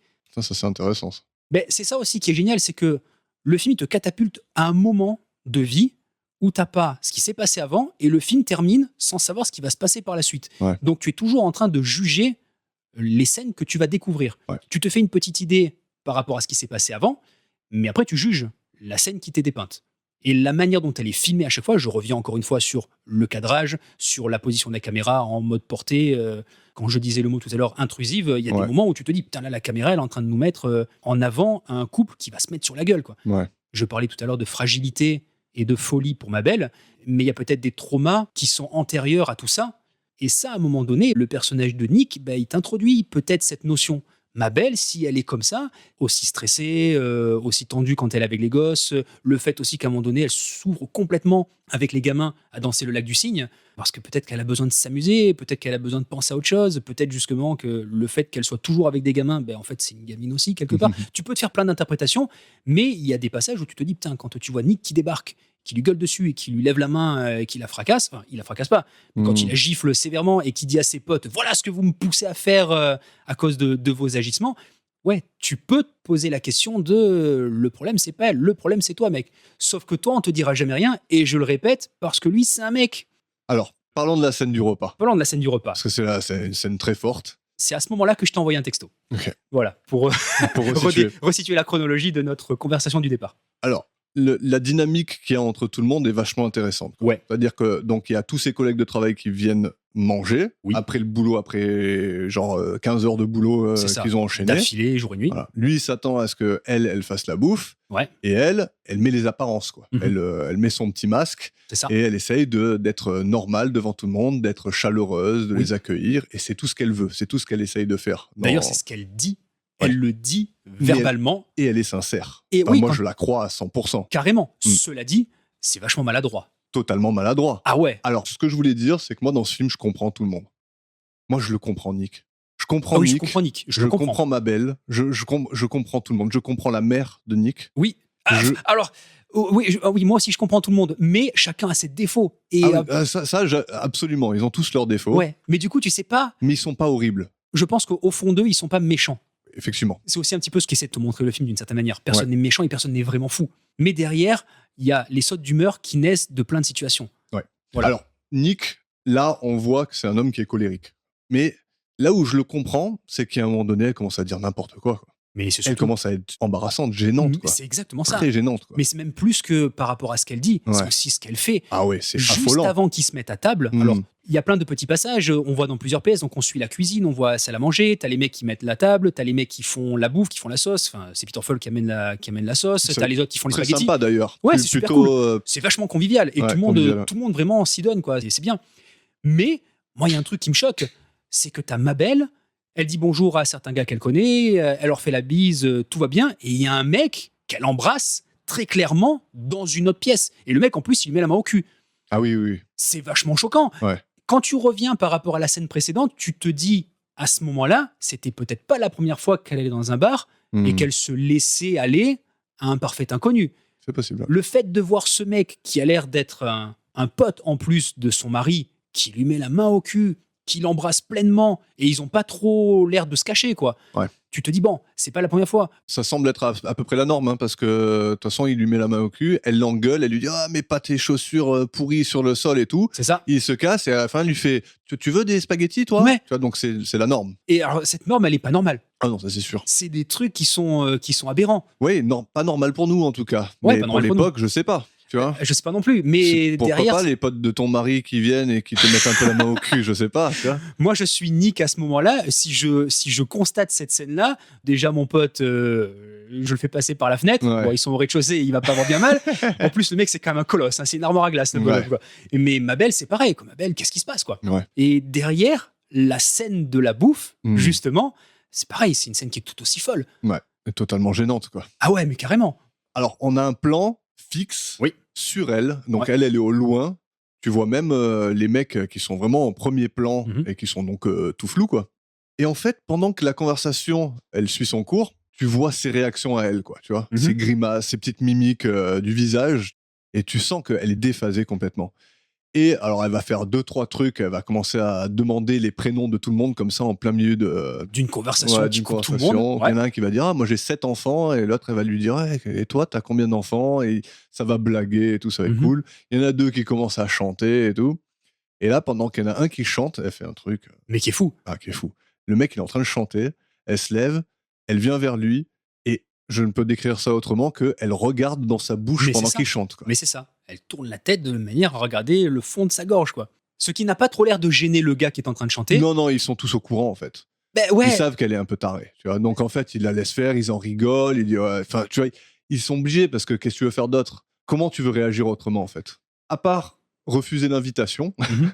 Sinon, tu es obligé de faire ce qu'ils sont en train de faire. Tu vois, Ouais. ils sont obligés d'en rigoler. Qu'est-ce que tu veux Faire faire comme si d'autre? de rien n'était. Voilà. Quoi. Sauf qu'il y a un moment donné où Nick, il en peut plus. Il se dit merde, arrête un peu tes conneries là, tu Le vois. moment où il commence à lui dire arrête, Mm. c'est parce que juste à côté du mec qui est en train de chanter, Mm. il y a un autre gars, Ouais. celui qui a beaucoup d'enfants, qui a cette Ouais. gosse, je sais plus comment il s'appelle, elle lui va à côté, oh comme il est beau, ça donne envie, Mm. elle lui touche le visage, Ouais. elle commence à dire oh, il est costaud, machin. Et là encore une fois, tu te dis ouais, bon ok, elle veut se faire tous les potes de son mari quoi. C'est pas ça que je me suis dit, moi. Ah ben c'est con, mais moi, entre la scène du début, la manière dont ça m'a été montré, le gars dans la cuisine à un moment donné avec elle toute seule, et ce mec-là, je me dis, ok, d'accord, la meuf, elle a le feu, quoi. Ok. Ouais, je me suis pas du tout dit ça. Alors, je vais dire quelque chose. Il y a quelques jours, on était à un barbecue Ok. et on parlait un peu de ce qui nous a réunis, nous, en tant que potes et tout. Et je disais que c'est un peu personnel, mais en même temps, c'est un peu le but de notre podcast, c'est de rentrer dans pourquoi on aime un film et Mhm. tout ça, et qu'est-ce qui fait qu'on est attaché à certaines choses dans le cinéma. Exact. Je parlais à ce moment-là, je disais que ce qui nous a rapprochés, pour beaucoup, pas pour tout le monde, mais pour certains, c'était le dysfonctionnement familial. Oui, exact. On en a parlé, Voilà. c'est vrai. Donc, ce film, c'était quand même une claque pour moi, parce qu'il dépeint le dysfonctionnement qui était le mien. Ok, d'accord. C'est-à-dire, alors je vais pas rentrer dans les détails sur de qui je parle et tout ça, parce que c'est personnel, mais le comportement que je vois de Mabel, Mhm. c'est quelque chose qui m'est totalement, mais totalement familier, quoi. Ok, d'accord. C'est-à-dire que je la regardais et je me disais, Jenna Rowlands, trop, trop, trop, trop forte, quoi. Alors le problème duquel je parle moi, c'est l'alcool, d'accord. C'était quelque chose qui a été dévastateur un peu dans ma famille, et c'est exactement ça, quoi. Tu vois, c'est une personne qui est totalement déphasée, et au moment où genre elle touche le visage du mec et tout, qu'elle fait des choses complètement inappropriées, Ouais. tout ce qu'elle a dans sa tête, c'est je veux qu'il se sente bien, tu vois. Oui. Je veux créer une petite ambiance, je veux blaguer, sauf qu'en fait, comme tu es déphasé Mhm. par rapport à la réalité, Ouais. tout ce que tu fais, c'est juste un petit peu à côté de la plaque. Ouais. Et c'est pas loin de la vérité, mais c'est assez loin pour qu'en fait ça gêne tout le monde, C'est ça. et que ça mette en colère ceux qui sont colériques, Mhm. que ça gêne ceux qui sont, tu vois, qui sont un Ouais, peu plus tout à fait. introvertis, C'est vrai, c'est et vrai. ça casse toute une ambiance, quoi, tu Ouais, vois. ouais. Et j'ai tellement reconnu ce comportement que quelque part j'ai compris Nick, tu vois. Mhm. C'est que moi, il y a eu des fois dans ma vie où j'avais envie de dire mais putain, mais sois normal, quoi, tu Ouais. vois, il y en a marre. Et pour reprendre un peu tout le film, Nick, ce que je lui reproche moi dans le film, c'est que il va et il vient, parce Ouais. que comme tu as dit, ce qui l'a rapproché à la base, on sait pas trop, hein, mais ce qui semble le rapprocher à la base de sa femme, Mhm. c'est ce petit grain de folie, c'est ce truc qu'elle a qui est pas comme les autres, et qui quelque part il l'aime, tu vois. Mhm. Mhm. Sauf qu'en fait, il l'aime toujours jusqu'au moment où ça lui déplaît un peu, tu vois. Et dans ce cas-là, il gueule. Mais Il après, gueule. derrière, alors, tu peux comprendre, parce que là, la scène du repas. Tu peux comprendre, mais excuse-moi. Vas-y, Tu je t'en peux prie. comprendre, mais alors dans ce cas-là, il faut pas l'encourager, tu vois. Alors, oui, effectivement. Et il va le faire à la fin, et On va on va en en parler reparler. de cette fin, on va en parler de toute Mhm. manière. Mais effectivement, elle a franchi la limite allègrement.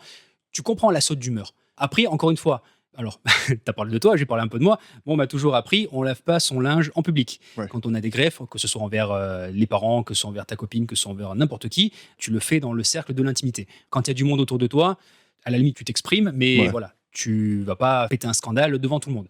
En plus, Nick, il a quand même cette position du boss.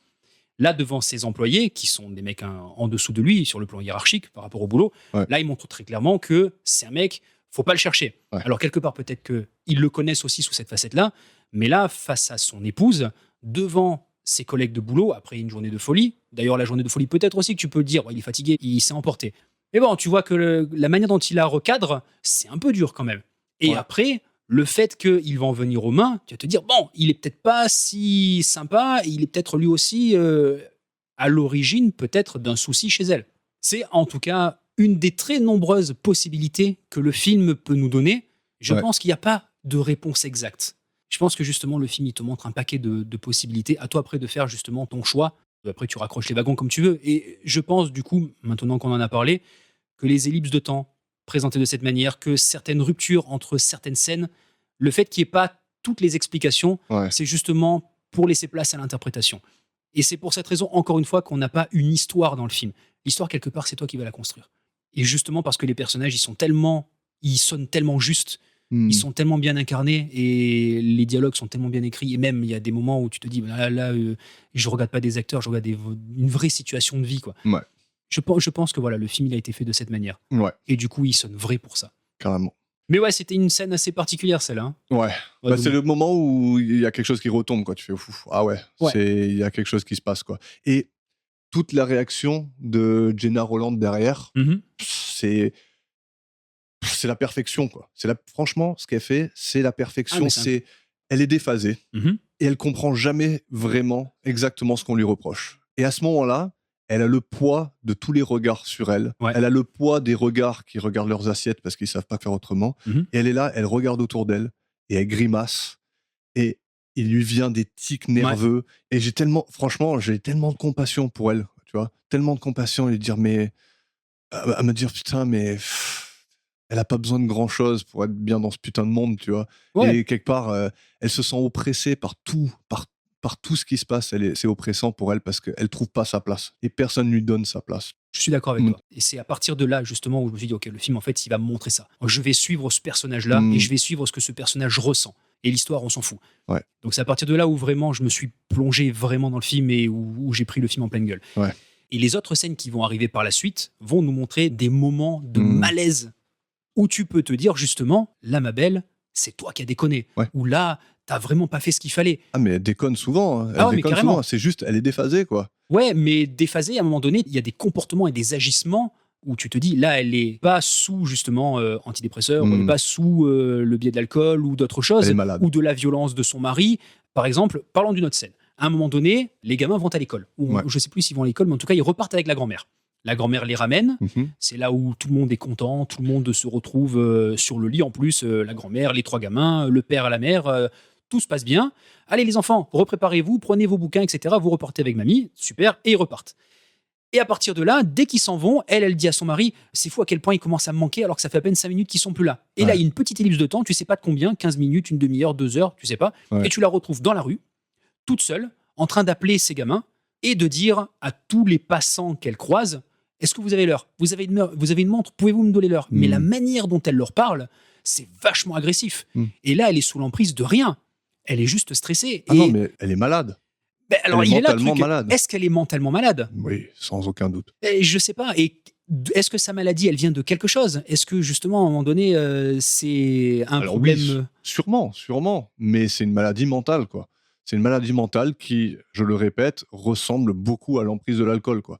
J'ai pas d'autre mot, donc je vais répéter encore, c'est d'être déphasé, quoi. Oui. T'as le monde qui tourne d'une certaine manière et toi, tu tournes à contre-courant. C'est-à-dire, tu vois pas, t'arrives pas à prendre le recul sur ce que tu es en train de faire. Mhm. Et si jamais tu prends ce recul, bah, t'es pas apte à le comprendre, en fait. Ok. Tu t'es toujours un petit peu décalé, quoi. Et tu peux rien y faire. Ça engendre, tu vois, la paranoïa, ça engendre un comportement qui est toujours à côté de la plaque. Même la scène dont tu as parlé, où ils sont dans le lit et tout ça, Ouais. tu vois que la grand-mère, justement, elle est en train de parler à tout le monde, et eux, ils sont en train de passer un bon moment, et elle, à côté, elle fait genre des grimaces, elle est en train de se moquer de sa mère, en train de faire comme Oui. ça. C'est complètement inapproprié, en fait. En fait, tout ce qu'elle fait, c'est inapproprié. Mhm. La situation dicte une telle manière d'agir, tu vois. Et elle agit toujours à contre-courant. Oui. Et après, c'est à se demander qui a raison, qui a tort, en fait, quoi, tu vois. N'a-t-elle pas le droit d'être qui elle a envie d'être ? Oui, bien sûr. Elle peut avoir le droit. Parce qu'en plus, à aucun moment dans le film, elle ne fait de faux pas. Fait des faux pas, Ouais. mais il n'y aura pas de conséquences à ses actes. Elle n'est pas dangereuse. Non, voilà, elle n'est pas dangereuse pour ses gamins. Mais pourtant, elle pue le danger, quand même. Ben, tu peux te Jensen, dire, il se chie dessus. oui, parce qu'à un moment donné, tu te dis, elle est tellement instable Ben oui, qu'il peut se passer quelque chose. tu laisserais tes enfants, toi ? Absolument pas. Ben voilà. Et sa réaction à lui, même sa belle lurette, que j'aurais C'est déjà pris mes clair. gamins et partir avec. Ah ouais, mais Alors, même pas je discute, quoi. Parlons-en justement de cette scène, puisque c'est exactement celle qui arrive juste après. Ouais. Pour revenir un petit peu dans le temps, quand ils sont tous sur le lit, avant qu'ils partent avec leur grand-mère, elle dit, quand vous rentrerez, on fera une petite fête. Ouais.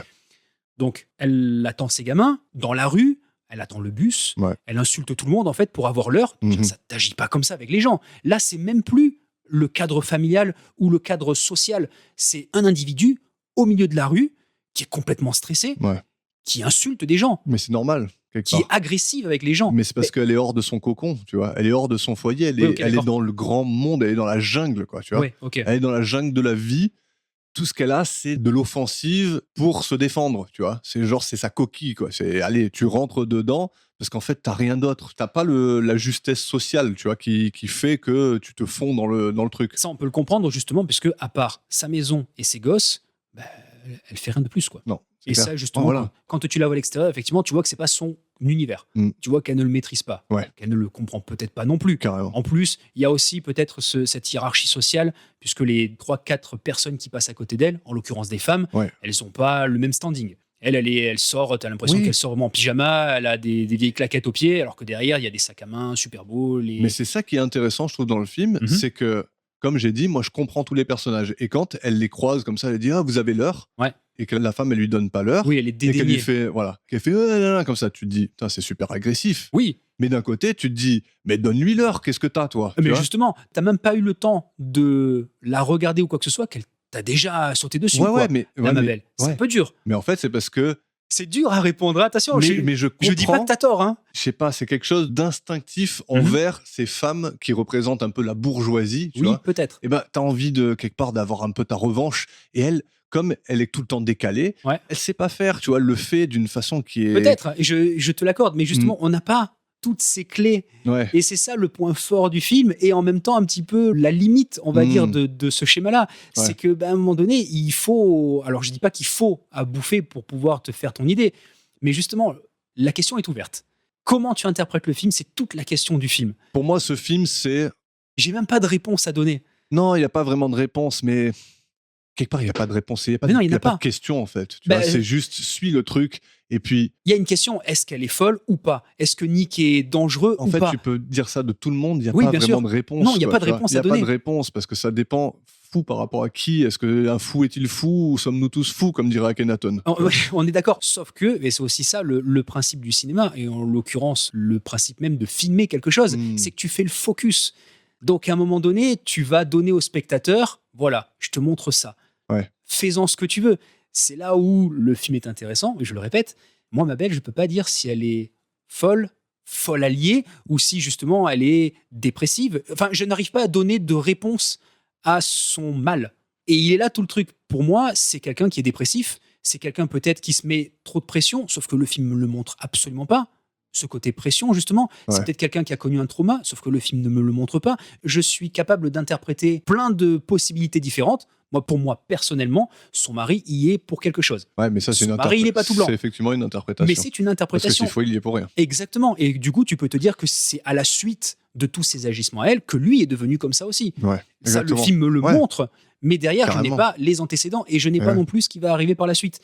C'est donc un film ouvert et c'est ça qui est bien. C'est pas un film dont on a l'habitude de voir. Ouais, parce que ce qu'on voit de Nick, c'est que en fait, il n'arrive pas à gérer, tu vois. Il a envie de gérer, il a envie que ça se passe bien. Alors ça, c'est ce que tu peux aussi croire. Est-ce qu'il en a vraiment envie? Moi, je pense, hein. En tout cas, c'est mon interprétation, c'est qu'il a envie que ça se passe bien. Il a toujours envie de donner encore une chance, tu vois. Oui. Toujours. Il veut toujours, il l'aime. Et quand il dit qu'il l'aime, Oui. j'y crois, moi, tu vois. Parce que sinon, il se barrerait, quoi. Qu'est-ce qu'il en Oui, a à exact. foutre, Alors, tu vois. Ça, après, derrière, c'est un film aussi qui date des années 70. Est-ce que derrière, Oui, le justement, mariage et tout ça. voilà, le divorce, le fait surtout peut-être au niveau culturel, c'est des Italiens, ils sont Ouais. pas dans leur pays, peut-être qu'il y a une réticence. Bon, avançons un petit peu dans le film. À un moment donné, qu'est-ce qui se passe? On va revenir justement sur la fameuse scène avec les enfants. Ma belle récupère ses gamins, Ouais. elle les ramène à la maison. Alors on va faire une petite fête. Et là, on voit un monsieur qui débarque avec 2 enfants. Ce monsieur, apparemment, c'est un voisin et il ramène ses 2 gosses parce qu'on ne sait pas, on n'a pas plus d'explications que ça, mais elle les invitait. Donc lui, il débarque, il pose ses 2 gamins et il reste là le temps d'eux. Sachant qu'en plus, ma belle dit restez avec nous, on va manger un morceau, on va danser un peu. Donc ils vont dans le jardin derrière la maison. Déjà, comme elle se présente et tout. C'est chelou. Ouais, c'est Mais tu te dis, why not? Après, derrière, ok, oh, le lac des cygnes, c'est trop bien, venez, on danse. C'est un ballet, ok, why not? Je suis d'accord aussi avec ça. On va faire la mort du cygne. Bon, déjà, avec des gamins, c'est peut-être un peu touchy de parler de. Allez, on meurt, allez. On meurt et on meurt pour le monsieur. Allez, oui, c'est super. Ils tombent Bravo. tous par terre. Et là, déjà, tu te dis, bon, c'est très chelou comme situation. Si Toi, je peux me permettre Bien de sûr. te couper là, je t'en prie. ce qui est marrant, c'est que son comportement, il n'est pas compatible avec les parents, Non, mais il par est contre, compatible avec avec les les enfants. enfants. On Ouais. est d'accord. À ce moment-là, c'est là où tu te dis, c'est une enfant, en fait. Oui. Et elle veut juste... là, j'ai les frissons, rien que cette performance, c'est incroyable. Et là, vraiment, tu te dis, putain, mais elle trouve pas sa place, quoi. C'est juste une femme, elle trouve pas sa place. Oui. Elle a sa place à côté des enfants, parce que les enfants, ils s'en foutent, ils la jugent pas, quoi. tu vois. Même à la fin, quand elle revient Ouais. de l'hôpital, donc On va en parler y justement, c'est pour ça reviendrait, que je voulais accélérer. mais je vais juste rebondir sur ça parce que Bien j'y sûr. pense maintenant. À un moment donné, elle leur demande quand vous me regardez, qu'est-ce que vous voyez? Est-ce que vous voyez de la méchanceté? Ouais. Et non, ils lui disent non, tu es intelligente, tu es Tu es belle, belle, ouais, t'es exact. juste un peu stressée. Tu vois. Oui. Elle était nerveuse. Mais là, encore une fois, on a affaire à 3 enfants. Le plus âgé, Maxi, il a quoi? 7 ans? Ouais. 8 ans? Ouais. Ils ont peut-être pas tout le truc. Exactement, mais ils ont pas le truc. Mais c'est là où je me reconnais tellement. Ouais. C'est que ce que je vois de ma famille Ouais. maintenant, ce n'est pas ce que je voyais à l'époque. Tu Ok, vois. d'accord. La plupart du temps, je savais même pas que l'alcool avait un rapport avec ce qui est en train de se passer devant mes yeux. Ok, Pour d'accord. moi, c'était la norme, c'est ma famille, c'est normal. En fait, pour tout gamin de 7 ans, ce que tu vois, c'est la norme. Mhm. Il n'y a pas d'autres questions à te poser. Les gens, ils sont comme ça, ils sont comme ça. Mais quand tu as une mère comme Mabel, Mhm. quelque part, c'est fun. C'est fun, sauf que des fois, bah, ça part en couille. Quoi. Ouais, mais Ouais. sauf que là, par rapport à ces enfants-là, Hmm. c'est leur mère. Forcément, ils Oui. la mettent sur un piédestal. Quand ils disent tu es belle, tu es un peu stressée, peut-être effectivement que Ouais. c'est aussi ce que le père leur dit parce que c'est des gamins, tu n'as pas tout expliqué. Ouais, mais c'est sincère, je pense. Hein. Oui, je pense qu'il y a de la sincérité par rapport aux enfants, mais il n'y a pas tout le déroulé. Et il manque Ah non, peut-être. ils n'ont pas toutes les infos. Hein. Ils ont pas tout. Forcément. Donc ce passage-là, il est raconté à travers des enfants. Mais justement, c'est important. Oui, bien sûr. Parce qu'en fait, le point de vue des enfants, il est tout aussi important. Oui, que tous les autres. Et qu'en fait, elle apporte à ses enfants ce dont ils ont besoin, quand même. Oui, bien sûr. Au-delà du fait qu'il y en a, ils la voient, ils se disent, tiens, elle est dangereuse, quoi. Faut l'interner, il faut faire quelque chose. C'est ça. Mais pour ses enfants, je crois pas qu'elle soit dangereuse, à Non. part dans l'interaction sociale duquel eux, ils peuvent être témoins. C'est-à-dire avec ces interactions avec Monsieur Jensen, où ça part en couille, ils sont sur le lit en train de s'arracher les enfants. Tu te dis, mais C'est exactement ça ça. part en couille complet. Et de présenter ça aux enfants comme si c'était la norme, Mhm. c'est touchy, quoi. Ben, c'est exactement- c'est pas top, quoi. On continue du coup par rapport à la scène. Oui. Ce qui se passe, c'est qu'à la fin de la mort du cygne, allez, venez les enfants, on va tous faire des déguisements. Là, Johnson, il veut se barrer, et elle dit non, reste encore un petit peu, on va se déguiser. Et là, effectivement, t'as tous les gamins qui commencent à courir partout, ils sont à poil, ils sont dans tous les étages, des trucs de gosses. Ouais. Aucun problème avec ça. Sauf que le père, il sent qu'à un moment donné, bon, on n'est pas à notre place, Ouais, il c'est en pas peut- bien. il Et en peut puis, plus. effectivement, Mabel, elle est peut-être Mais un peu à juste trop. titre, le mec, mais moi je suis lui, comme tu Mais dis, moi, je me serais parti barre en courant. direct. Qu'est-ce qu'il fait? Il monte à l'étage pour aller chercher ses gosses, sauf Ouais. que, pas de bol pour lui, c'est le moment où il rentre Nick. Ouais. Nick, il rentre chez lui, il monte à l'étage, il trouve Mabel, un mec qu'il connaît absolument pas, des gamins à poil dans sa chambre, Mm. le mec il pète une durite, boum, Une claque dans la bouche de ma belle. et une patate dans la bouche de Peter Falk. Parce que derrière Johnson, ben, sous ses allures de mec un peu frêle et un peu le voisin passe-partout, ben, le mec il se laisse pas faire, quoi. Quand on arrive à toucher les gosses des autres, c'est là où ça devient touchy. Ouais. Et effectivement, ça s'envenime, et là, ben, Nick, j'ai dit Peter Falk, pardon, Nick, Mm. il fait pas le poids, il se fait fracasser la tête, et oui, effectivement, Johnson s'en va, et là, c'est gros problème dans la famille. Gros malaise. Gros malaise, oui. Mabel, C'est la fissure, quoi. à ben, ce c'est moment-là. ça. Mm. Mabel, elle est allée trop loin. Pour Nick, c'est un peu trop. En plus, ben, il s'est pris un coup. Mm. Qu'est-ce qu'il fait? Il appelle le docteur Zepp, qui apparemment est le médecin que tout le monde connaît, Mm. que ce soit la mère de Nick, que ce soit Mabel, même si Mabel ne le reconnaît pas. Et on n'a pas plus d'informations sur ce gars-là. Mais ce qui se passe, c'est qu'apparemment, ben, le docteur Zepp, c'est pas un médecin traitant. Ouais. Ça a l'air d'être un mec qui bosse dans un asile, quoi. Ou en tout cas, un médecin un peu plus dans ce côté psychiatrie. Ah ouais, tu crois? Ben, le mec, il arrive, puis il dit oui, Mabel, on en a déjà parlé de vos problèmes, etc. Il va falloir que vous me suivez, il va falloir qu'on fasse ci. Ok. Moi, je le voyais vraiment comme le médecin traitant. Ah, moi, pour et, moi, c'était pas le et médecin il se dit, là, traitant. il y a rien d'autre à faire. Quoi. Bon, quoi qu'il en soit, c'est Ouais, un peu médecin, importe. effectivement, et c'est exactement la finalité Mm. de leur rencontre, en tout cas de Ouais. sa venue. Nick veut faire interner Mabel. Ouais. Même si pour lui, ça le déchire, C'est pour ça qu'il l'appelle. Ouais. c'est exactement pour ça qu'il l'a appelé. Mm. Même si pour lui, ça le déchire, il le dit à plusieurs reprises, il lui dit c'est pour ton bien, on comprend que ça lui fait pas du bien à lui, mais bon, il faut faire parce que la Mabel elle est allée trop loin. Ouais. Et donc là, on a tout le monde dans la maison qui s'emporte. On a effectivement la mère de Nick en plus qui est là, qui se met à gueuler dans tous les sens. On a Nick qui se met à crier aussi, que ce soit sur Mabel, que ce soit sur sa mère, que ce soit sur le docteur. D'ailleurs, petite parenthèse, c'est aussi une des raisons pour laquelle je trouve que Nick est peut-être à l'origine des problèmes de Mabel, d'une certaine Mm. manière. C'est que le mec, il crie sur tout le monde. Cette scène en est le parfait témoignage, mais quelques scènes avant, sa mère au téléphone, même s'il s'inquiète beaucoup pour sa mère, il la pulvérise au téléphone. Voilà, le mec, il est vraiment chaud tout le temps, quoi. Et c'est un colérique. C'est un colérique.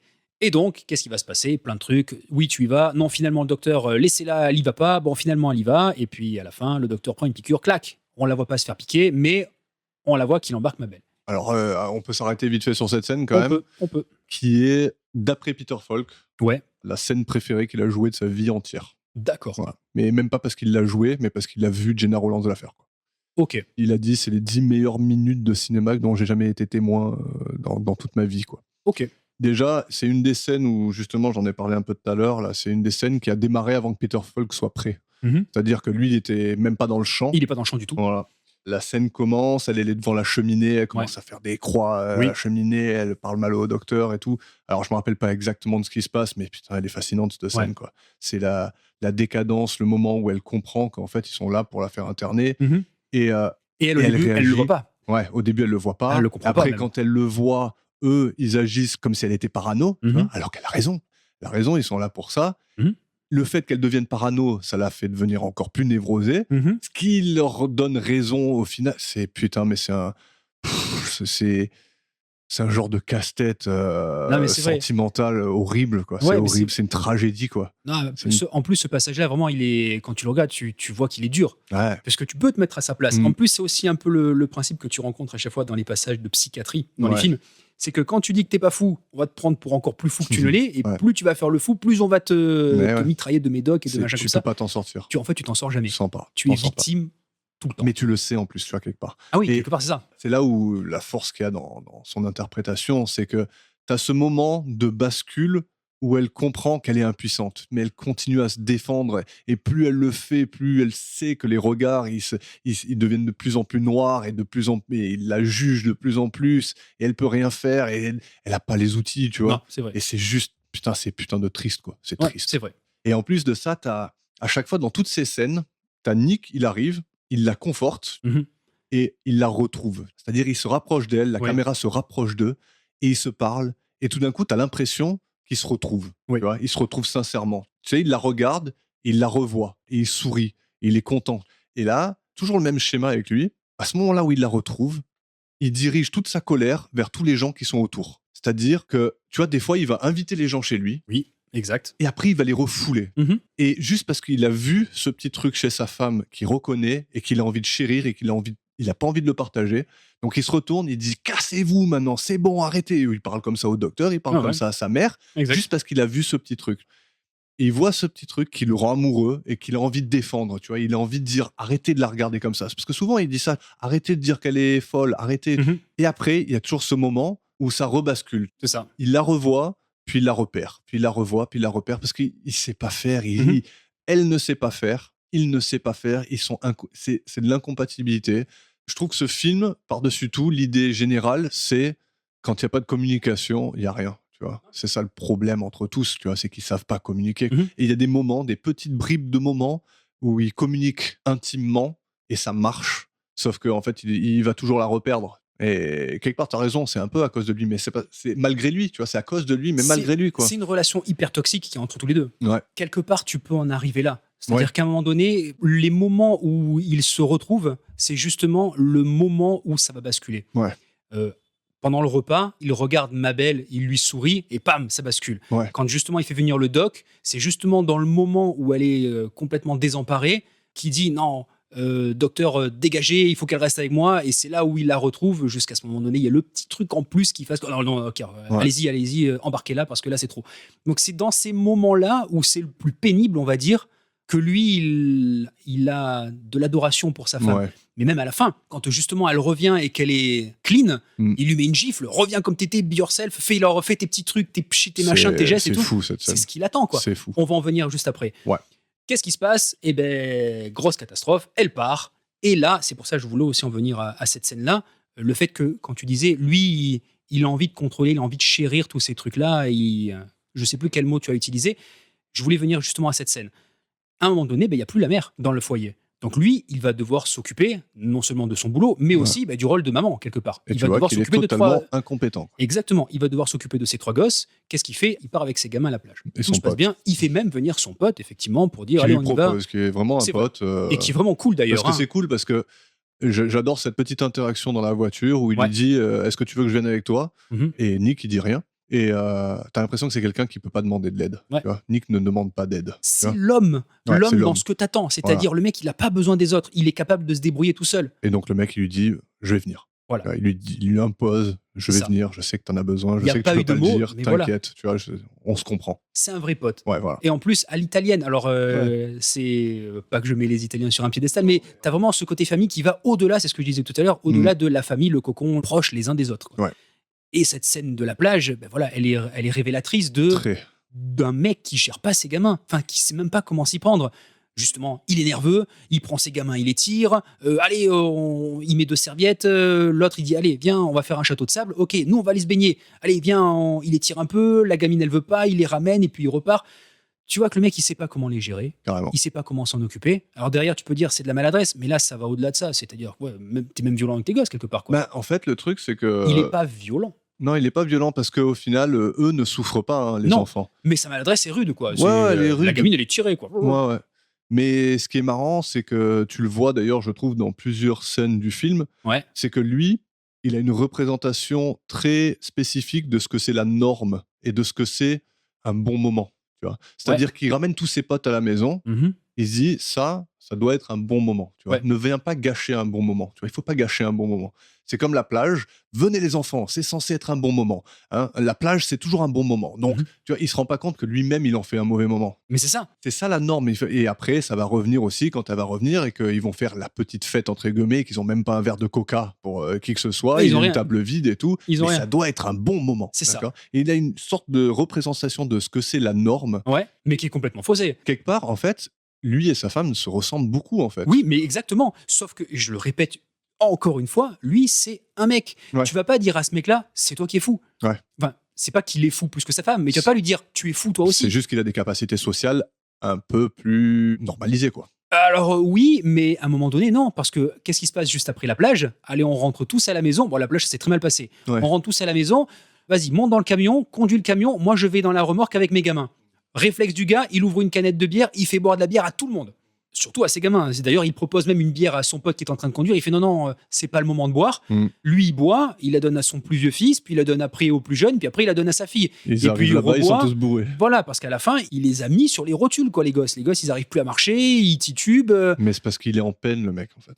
Alors peut-être qu'il en peine, mais à un moment donné, la norme de base, tu sais très bien que l'alcool et les gamins, ça fait pas bon ménage. Et les gamins, je répète, ils ont pas 14-15 ans, quoi. Les gamins, ils ont au plus vieux 7 ans. Mais quelque part, c'est des traits de caractère d'homme qui sont poussés à l'extrême un peu. Ouais. C'est-à-dire que l'homme, il est comme ça. Maman, c'est non, faut pas lui faire boire trop de sucre, faut pas. Tu vois, alors, à Ok, un certain d'accord. degré, tu vois. Ouais, et ok, l'homme, d'accord, c'est. d'accord.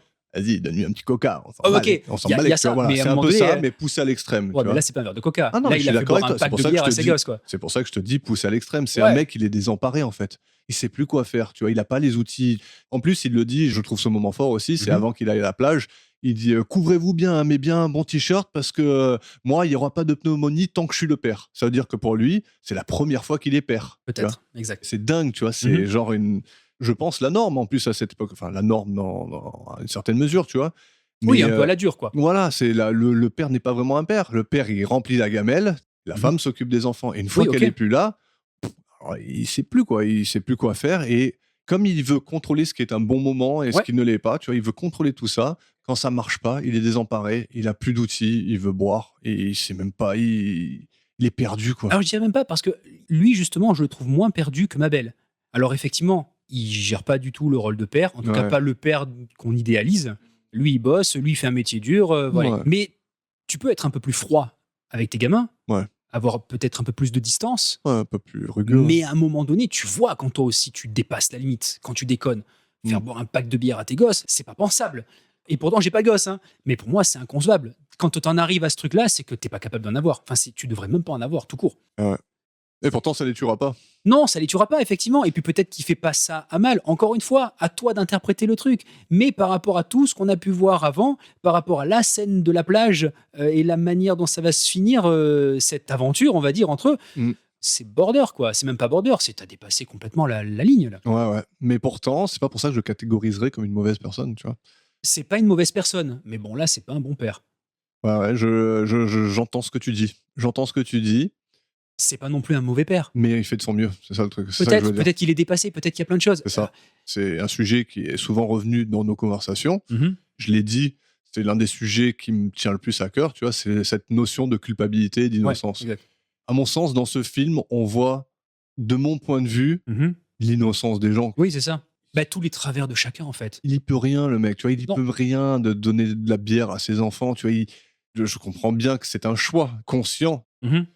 mais ce mec-là, à ce moment-là de sa vie, avec tous les problèmes qu'il a, avec tout ce qui l'entoure, Oui, ses effectivement. enfants, la plage, le truc, il doit tout gérer tout d'un coup alors que il n'est pas capable. Ça a jamais été son rôle et tout d'un coup on lui fout 3 enfants sur les bras. Ouais, J'ose même exact. pas imaginer ce que c'est, quoi. Tu vois. Oui, on Alors est moi j'ai d'accord. un gosse, je m'en occupe la plupart du temps seul. Je sais ce que c'est que d'avoir un gosse. Mhm. En avoir 3 tout seul, quand tu l'as jamais fait auparavant, ça doit être terrible. Bah, il les gère comme ses employés de Ouais, chantier, voilà, quoi. Il les exactement. gère Et il pareil. sait pas faire autrement. Non, exact. Et dans ce film, j'arrive à jeter la pierre à personne, en fait. Tu Mhm. vois, vraiment, je trouve ils sont tous pathétiques, un peu. Oui, voilà. Le mot est lâché. Ouais. Il y a un peu de ça. Ils sont tous pathétiques, Bah, en fait, comme tu sauf les pourrais, enfants.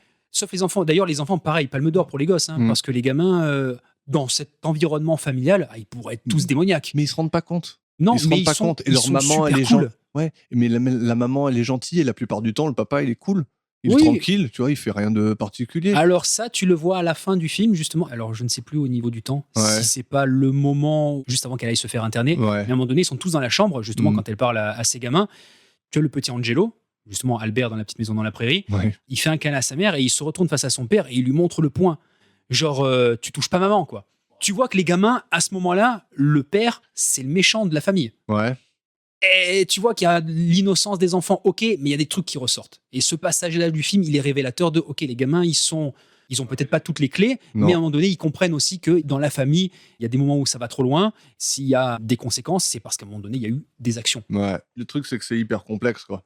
Ce genre de situation familiale, Mhm. c'est toujours hyper complexe. Et surtout Ouais, c'est qu'on n'a clair. pas tous les tenants et pas aboutissants du de tout. toute l'histoire. Donc forcément, on doit remplir un peu les trous. Ouais. Et en fait, on les remplit à notre manière. Mhm. Et le truc, c'est que tant que moi, je sais pas, en fait, si l'histoire, c'est que lui, c'est un enfoiré Mhm. et que, en fait, c'est lui qui l'a rendu comme ça, Mhm. effectivement, mon jugement serait peut-être autre. Mais dans cette situation, j'ai l'impression que c'est elle est surmenée, elle est surchargée. Lui, il est surmené, il est surchargé Oui. également, de la même façon, enfin, d'une façon différente. Ils ont du mal à gérer leur vie, Ouais. ils gèrent à peu près bien leurs enfants, c'est tout ce qu'ils font d'à peu En près tout bien. cas, ils essayent. Mm.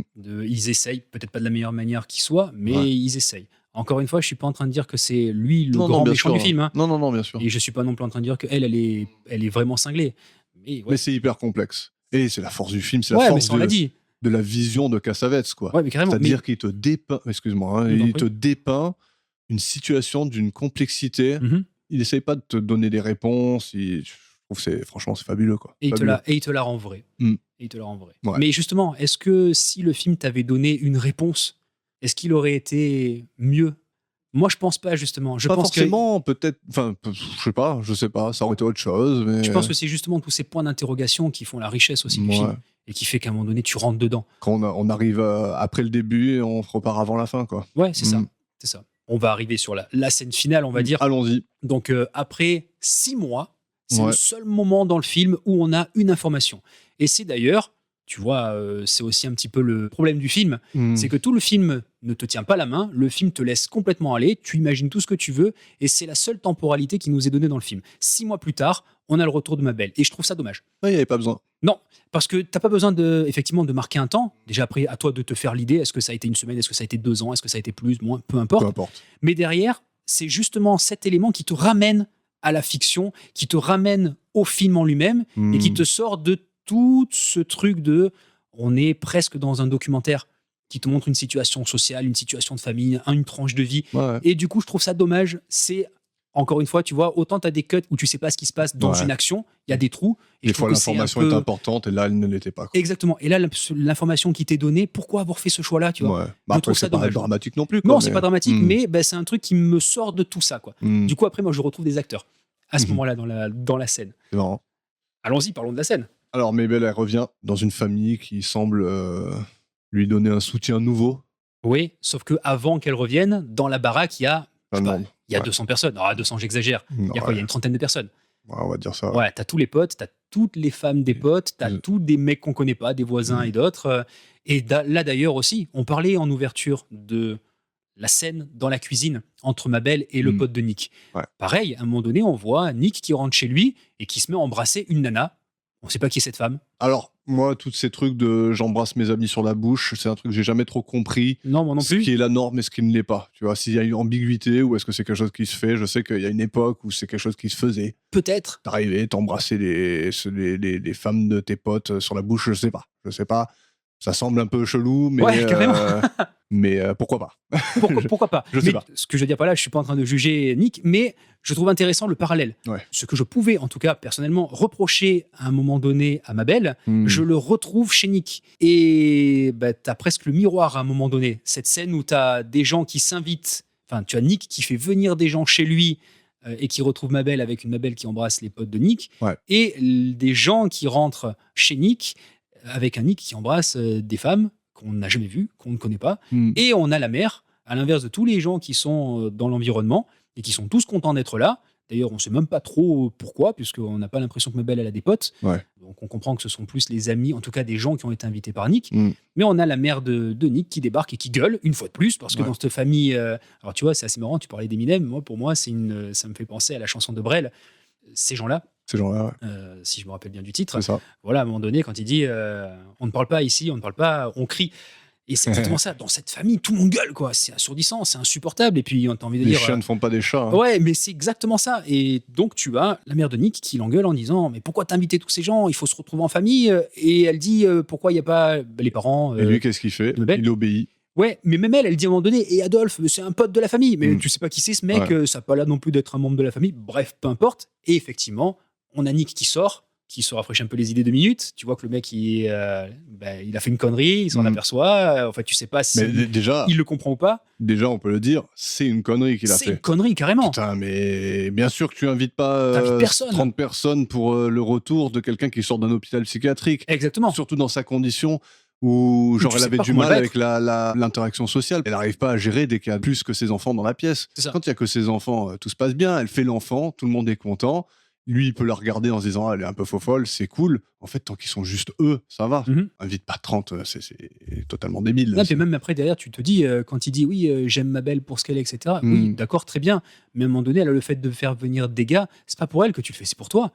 T'as quoi? T'as peur d'être tout seul face à ta femme? Peut-être. Ouais. Bref, passons, ça encore une fois, le film ne donne pas d'infos. Mais on a Nick qui rentre chez lui, après s'être un peu rincé les idées, et qui dit à tout le monde allez dégager. Ouais. Pas aussi sèchement. Presque. Mais ouais, il leur dit je suis désolé, j'aurais pas dû, allez maintenant partez. Ouais. Tout le monde se barre, il reste que la famille, dont les parents, effectivement, de Mabel. Et donc, on arrive au grand moment. Mabel refait son entrée dans la maison avec le Dr Zep. Le Dr Zep, on dirait le Dr Dre du pauvre. Quoi. En plus, il a une tête lui aussi, c'est génial, quoi. C'est génial. Ouais. Et on arrive à c'est pas un repas, mais c'est une fête. Ouais, voilà, ils sont attablés. D'ailleurs, à un moment donné, le père de Mabel dit j'ai pas envie de rester pour manger des spaghettis. Donc apparemment, tu sens que lui, il a pas envie d'être là. Hein. Il a pas envie d'être là parce qu'une fois de plus, sa mère est très contente de voir sa fille. Lui, il est très content de voir sa fille, mais la manière dont justement Nick parle à sa femme, il est pas ok avec ça. Et tu vois que il a l'habitude. Pour lui, c'est pas un cas isolé, quoi. C'est monnaie courante dans ce couple de se mettre sur la gueule. D'ailleurs, il le lui dit très clairement à un moment donné. Hein, il lui dit non, j'ai pas envie d'être là. Le ton monte un peu entre le beau-père et le Nick. D'ailleurs, à un moment donné, dans cette scène, on va la traverser, la scène, hein, parce que bon, il y a plein de trucs à dire quand même. Alors, on va pas la traverser. Vas-y, je t'en Moi, j'ai des trucs à dire. Vas-y. Alors déjà, tout ce qu'on voit sur son visage, c'est la honte, quoi. Ah, Mabel ? Ah oui. Oui, carrément. Mabel arrive et tout ce qu'on voit sur son visage, c'est la honte et quelqu'un de totalement effacé, quoi. Mais même plus que ça, en fait, t'as l'impression, c'est une mère qui joue un rôle. Tu vois qu'elle a un genre de poids sur les épaules et elle dit même plus d'émotion maintenant, je dois être calme. Oui, elle joue un rôle. Elle joue un rôle. Et je sais pas s'ils lui ont enlevé une partie d'elle, tu vois, dans cet hôpital psychiatrique, hein, avec les électrochocs et tout, dont elle va parler un peu plus tard, qui est un moment choc aussi. Exact, dur. Mais en tout cas, sa nouvelle idée de la norme, c'est la répression totale des émotions, en fait. Elle décide de rien montrer. Et quand Nick est témoin de cette répression, quand il voit qu'en fait, sa femme, elle est effacée, sa femme n'existe plus à ce moment-là. Et donc, quand Nick, il est témoin justement du changement de personnalité de Mabel, voilà, on va dire ça. Il la reconnaît plus, quoi. Parce que depuis le début, ce qu'on voit chez Mabel, c'est quand même c'est quelqu'un qui reçoit des émotions en vagues un peu discontinues, mais très visibles. C'est quelqu'un qui porte ses émotions complètement sur le visage, quoi. Tu peux pas te méprendre sur ce qu'elle est en train de penser. Et lui, quand il la voit totalement effacée comme ça, il la prend de côté dans une autre pièce. Ouais. Et il lui dit qu'ils aillent se faire foutre, sois toi-même, be yourself, be yourself, quoi. T'en as pensé quoi de ça, de ce be yourself? À ce moment-là, ouais. j'ai envie de pauvre type, quoi. Ah ouais? Ah mais carrément. Qu'est-ce que tu attends en fait de ta femme? Quand elle n'est pas elle-même, tu l'envoies à l'asile. C'est ça le problème. Quand elle est la femme que tu attends, c'est-à-dire celle que tu présentes en tout cas à tes amis en disant ma femme elle est superbe, ma femme je l'aime, ma femme elle s'occupe bien des gosses, ma femme elle fait bien la bouffe, donc le modèle de femme parfaite, Mhm. quand elle t'arrive de cette manière en te disant c'est comme ça maintenant que je vais être, c'est là où tu la secoues. En plus, il la reviolente quelque part. Hein. Il lui met pas la main sur la gueule, mais il la secoue fort en lui disant be yourself. T'as envie de dire mec, qu'est-ce que t'attends? Qu'est-ce que tu veux? D'où le fait, je le répète, c'est une relation toxique. Et c'est justement dans ces moments durs Mhm. que justement ils s'aiment tous les deux. Ouais. Dans le moment où ça se déchire. Mais encore une fois, malgré ces va-et-vient incessants, quoi, Ouais. tu vois, de je veux la folie, mais je veux pas trop de folie, Oui, et ben à chaque fois, j'arrive à le comprendre. Oui. Tu vois. C'est-à-dire, il voit sa femme, c'est une coquille vide. Tu vois, mais c'est ça si le elle problème. arrive, elle est comme ça, elle est personne, c'est un fantôme, quoi. C'est un fantôme, il voit ça, il dit, mais je peux pas laisser faire ça, tu vois. Et quelque part, il a raison. Oui, je suis d'accord avec toi. Il n'est pas foncièrement méchant, le gars. Non, après, je dis pas, hein, je suis d'accord avec toi, il est peut-être pas bon du tout pour Non, elle. Hein. c'est un pauvre type. Ça, je suis d'accord. Après, je sais pas qui peut être bien pour elle et je sais pas avec quoi ou avec qui elle peut être compatible. Mhm. Et moi, ce que je vois, c'est une situation inextricable tu peux rien faire, quoi. Tu peux rien faire. Qu'est-ce que tu fais à sa place, Onik? Qu'est-ce que tu dois faire? Tu dois la laisser s'effacer totalement pour rentrer dans la norme de la société, sachant qu'elle y rentrera jamais vraiment. Hein. Elle fera toujours semblant, Ouais, c'est ça. ou alors il faut continuer à aller faire des électrochocs à la Requiem for a Dream. On est tu d'accord, vois. ce qui est pas possible pour Voilà, ce qu'elle a reçu d'ailleurs, c'est un moment, Elle le dit, hein. c'est fort. Hein. Parce que ma belle, c'est quelqu'un qui raconte pas les vraies choses de la vie. Mhm. Elle est toujours un peu en apesanteur. Elle est, Ah oui, bien sûr.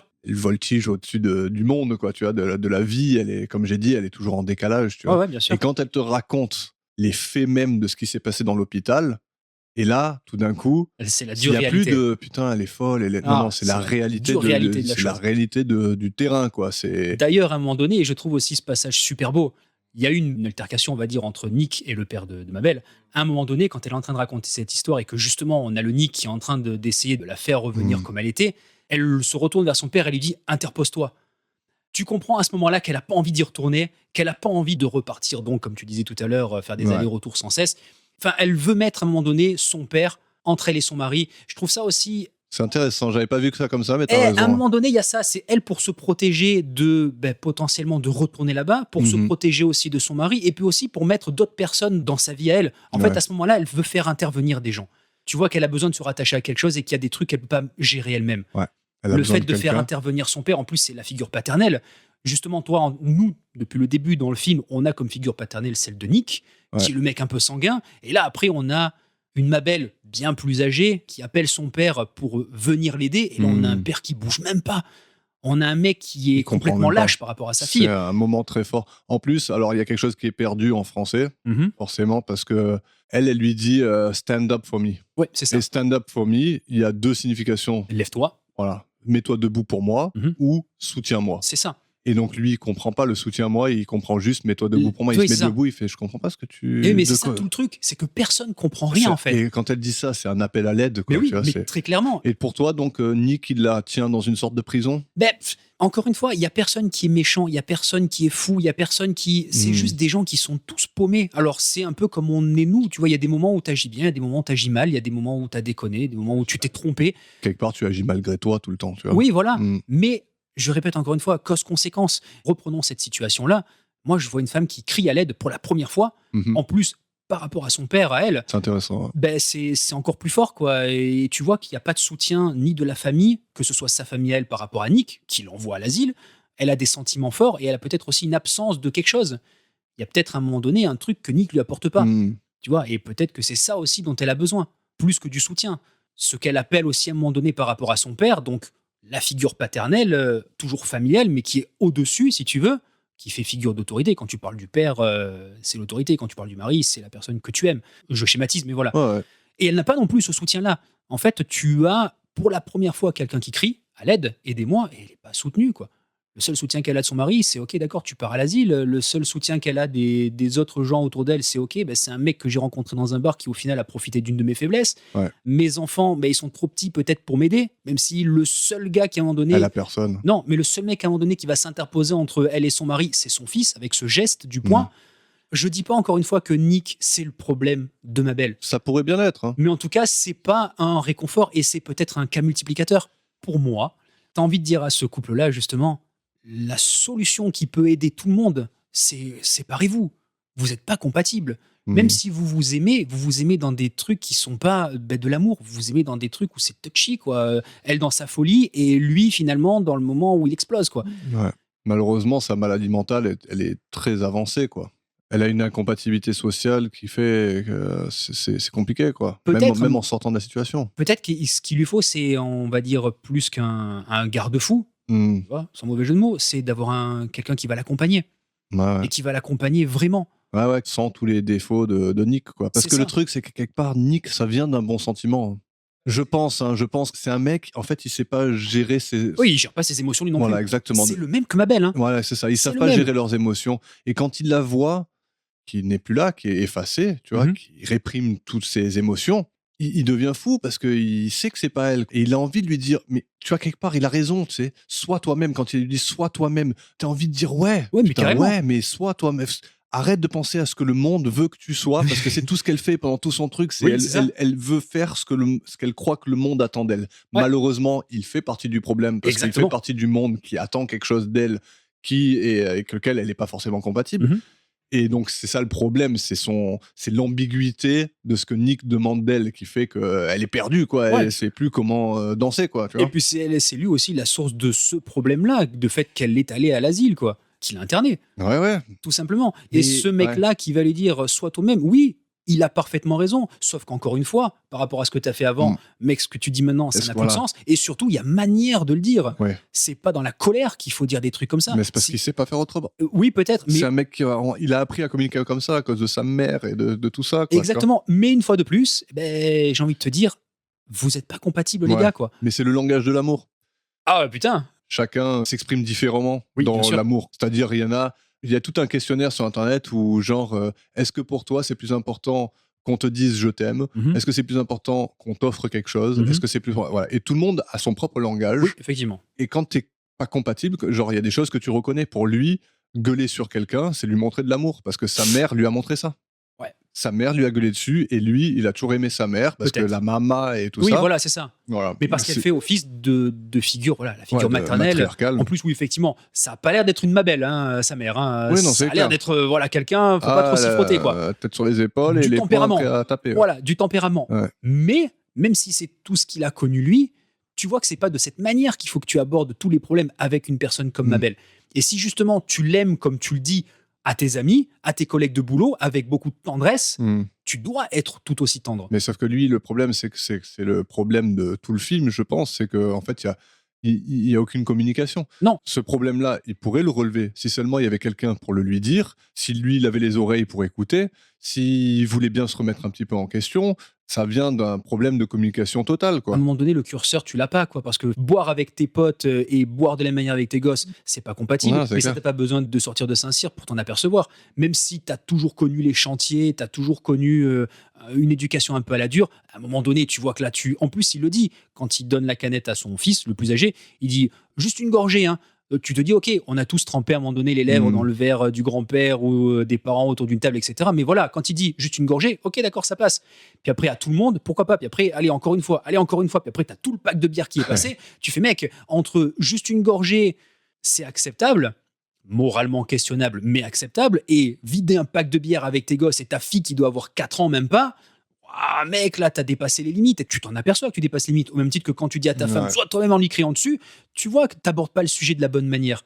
Il y a de la folie chez tout le monde. Ouais, effectivement. Quand je t'entends dire tout ça, tu vois, moi, quelque part, je me refuse de le juger, le mec. Parce que si je le juge lui, 80% des gens sont pourris, quoi, en fait. Ouais, peut-être. Sauf que tu ne juges les gens, encore une fois. Pour moi, c'est les faits qui font les choses, justement. Le film nous introduit de manière intrusive, vraiment, au cœur de cette famille. Forcément, à un moment donné, tu portes un jugement sur les personnages. Et sur tous, autant qu'ils soient. Sur la mère, sur le père, sur le père de Mabel, sur Mabel elle-même, sur tout le monde.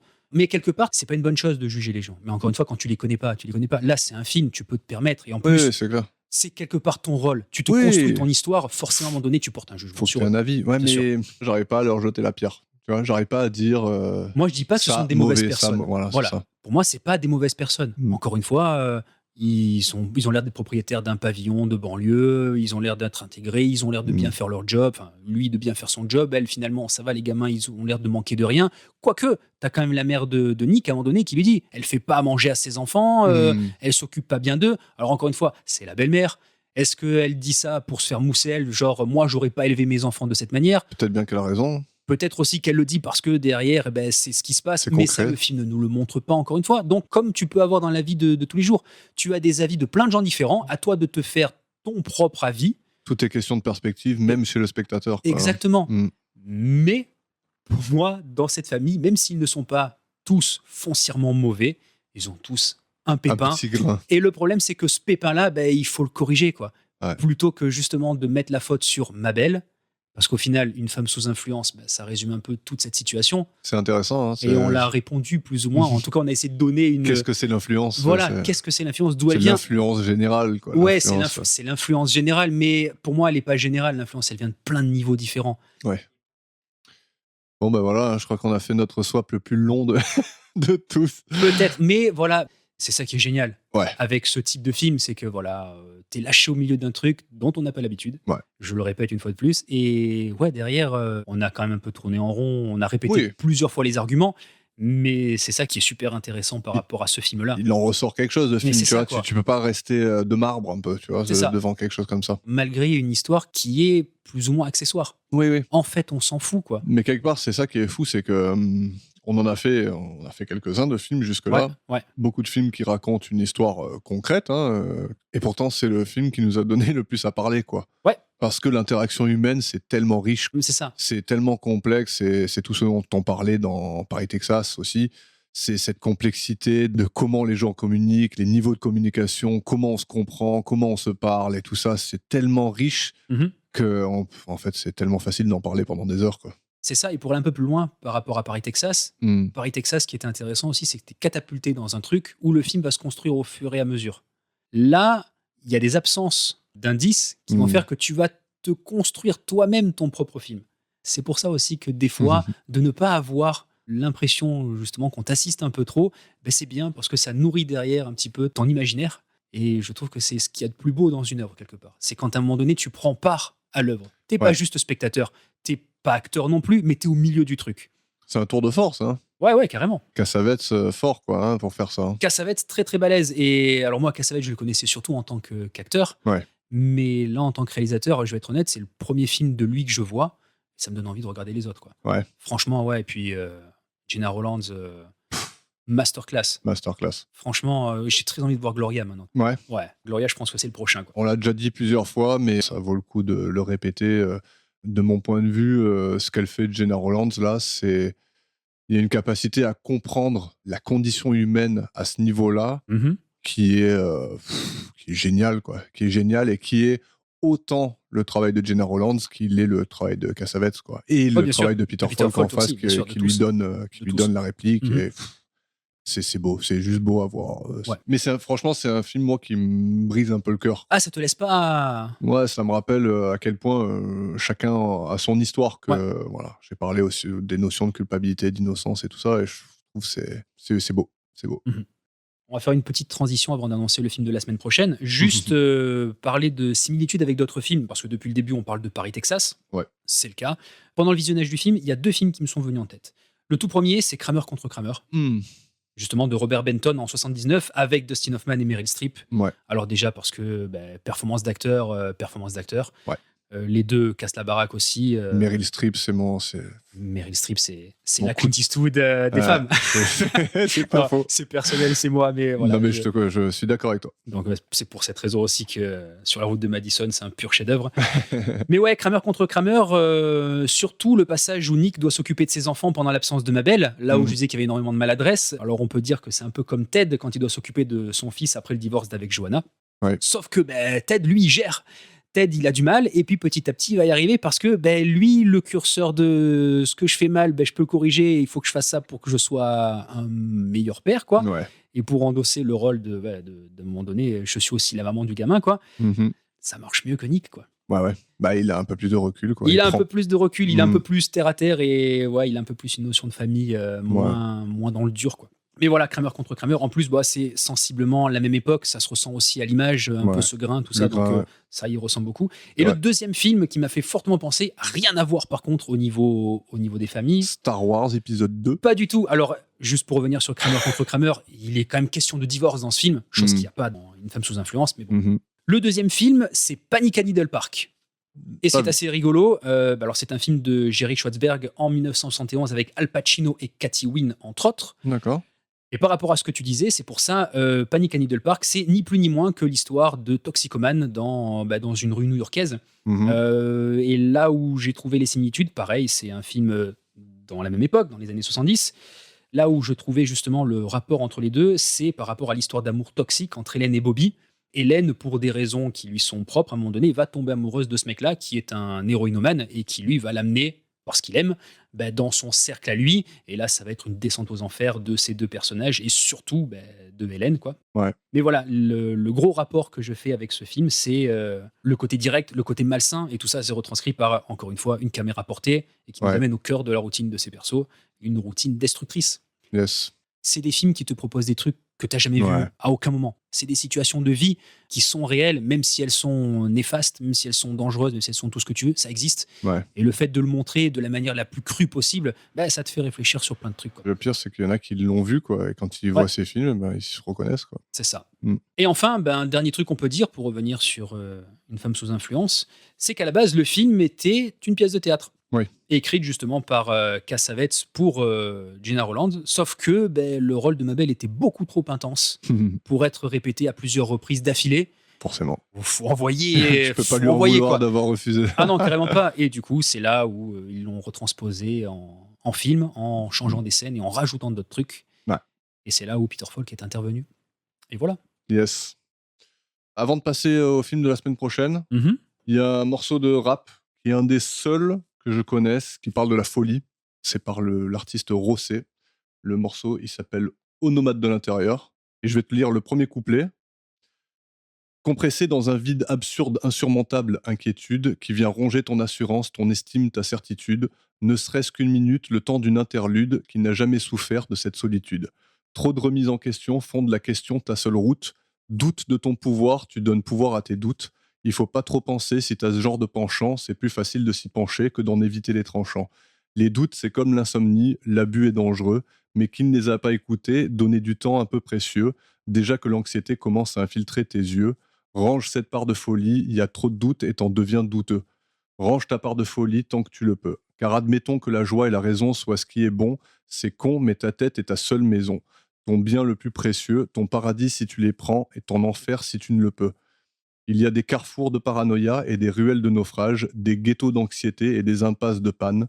Vis près de la normalité et tes bons neurones en cage, il y a de ces quartiers malfamés dans ces quartiers du crâne. Là où il pleut dans la tête, où ça attire la moisissure, rares sont ceux qui coulent dans cette tempête et qui en sortent plus durs. Dédicace aux nomades de l'intérieur, parce que ce qui est sûr, c'est que la folie, personne n'en revient sans blessure.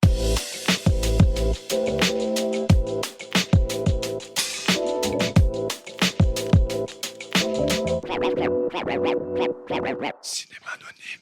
Qu'est-ce que tu vas me proposer pour la semaine prochaine, mon petit Seb? Eh bien alors écoute, on va rester dans le déstabilisant. Ok. Alors ça fait un petit moment que je voulais te proposer ce film-là, sauf que déjà c'est pas un film, c'est un film d'animation. Très bien. Depuis le début quasiment du podcast, on parle de manga et on parle de jeux vidéo.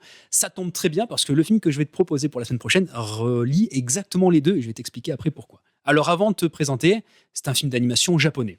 Je sais que tu as un peu des réticences par rapport au manga. On en a déjà parlé à plusieurs reprises. Toi, ce que tu n'aimes pas, tu l'as dit, je ne sais plus dans quel épisode, c'est le fait que te tenir par la main, c'est un trait que tu trouves commun, on va dire, dans les mangas. On en a parlé au début de ce podcast, d'ailleurs. C'est ça. Et c'est un truc qui te déplaît. Ça tombe bien, parce que depuis un petit moment, on essaie de trouver des films qui se correspondent les uns aux autres, à chaque fois qu'on fait un nouveau swap. Celui-ci, il est parfaitement dans cette continuité de on te catapulte quelque part, tu n'as aucune info, à toi de raccrocher les scènes les unes à la suite des autres pour te créer une histoire. Le film que je te propose la semaine prochaine, c'est Tenshin no Tamago, l'œuf de l'ange en français. Un film d'animation japonais, comme je disais tout à l'heure, réalisé et scénarisé par Mamoru Oshii. Alors, grand réalisateur, grand scénariste d'animation japonaise à qui l'on doit quelques pépites comme Ghost in the Shell et Ghost in the Shell Innocence, entre autres, Pat Labor de Movie, le premier et le deuxième, Jinro, etc. Que des masterclass. Et c'est en toute objectivité que je le dis, je suis Bien pas sûr. le seul d'ailleurs. Et avec la participation de Yoshitaka Amano à la direction artistique, c'est le lien avec les jeux vidéo, car il est avant tout connu pour ses très nombreuses collaborations sur la saga des Final Fantasy. On va dire qu'il les a quasiment tous faits, depuis le premier jusqu'au 13. Alors, il n'a pas fait... Un bonhomme, quoi. C'est un bon gars. Bon, il a fait d'autres trucs aussi, dont le superbe personnage de Dee dans Vampire Hunter D.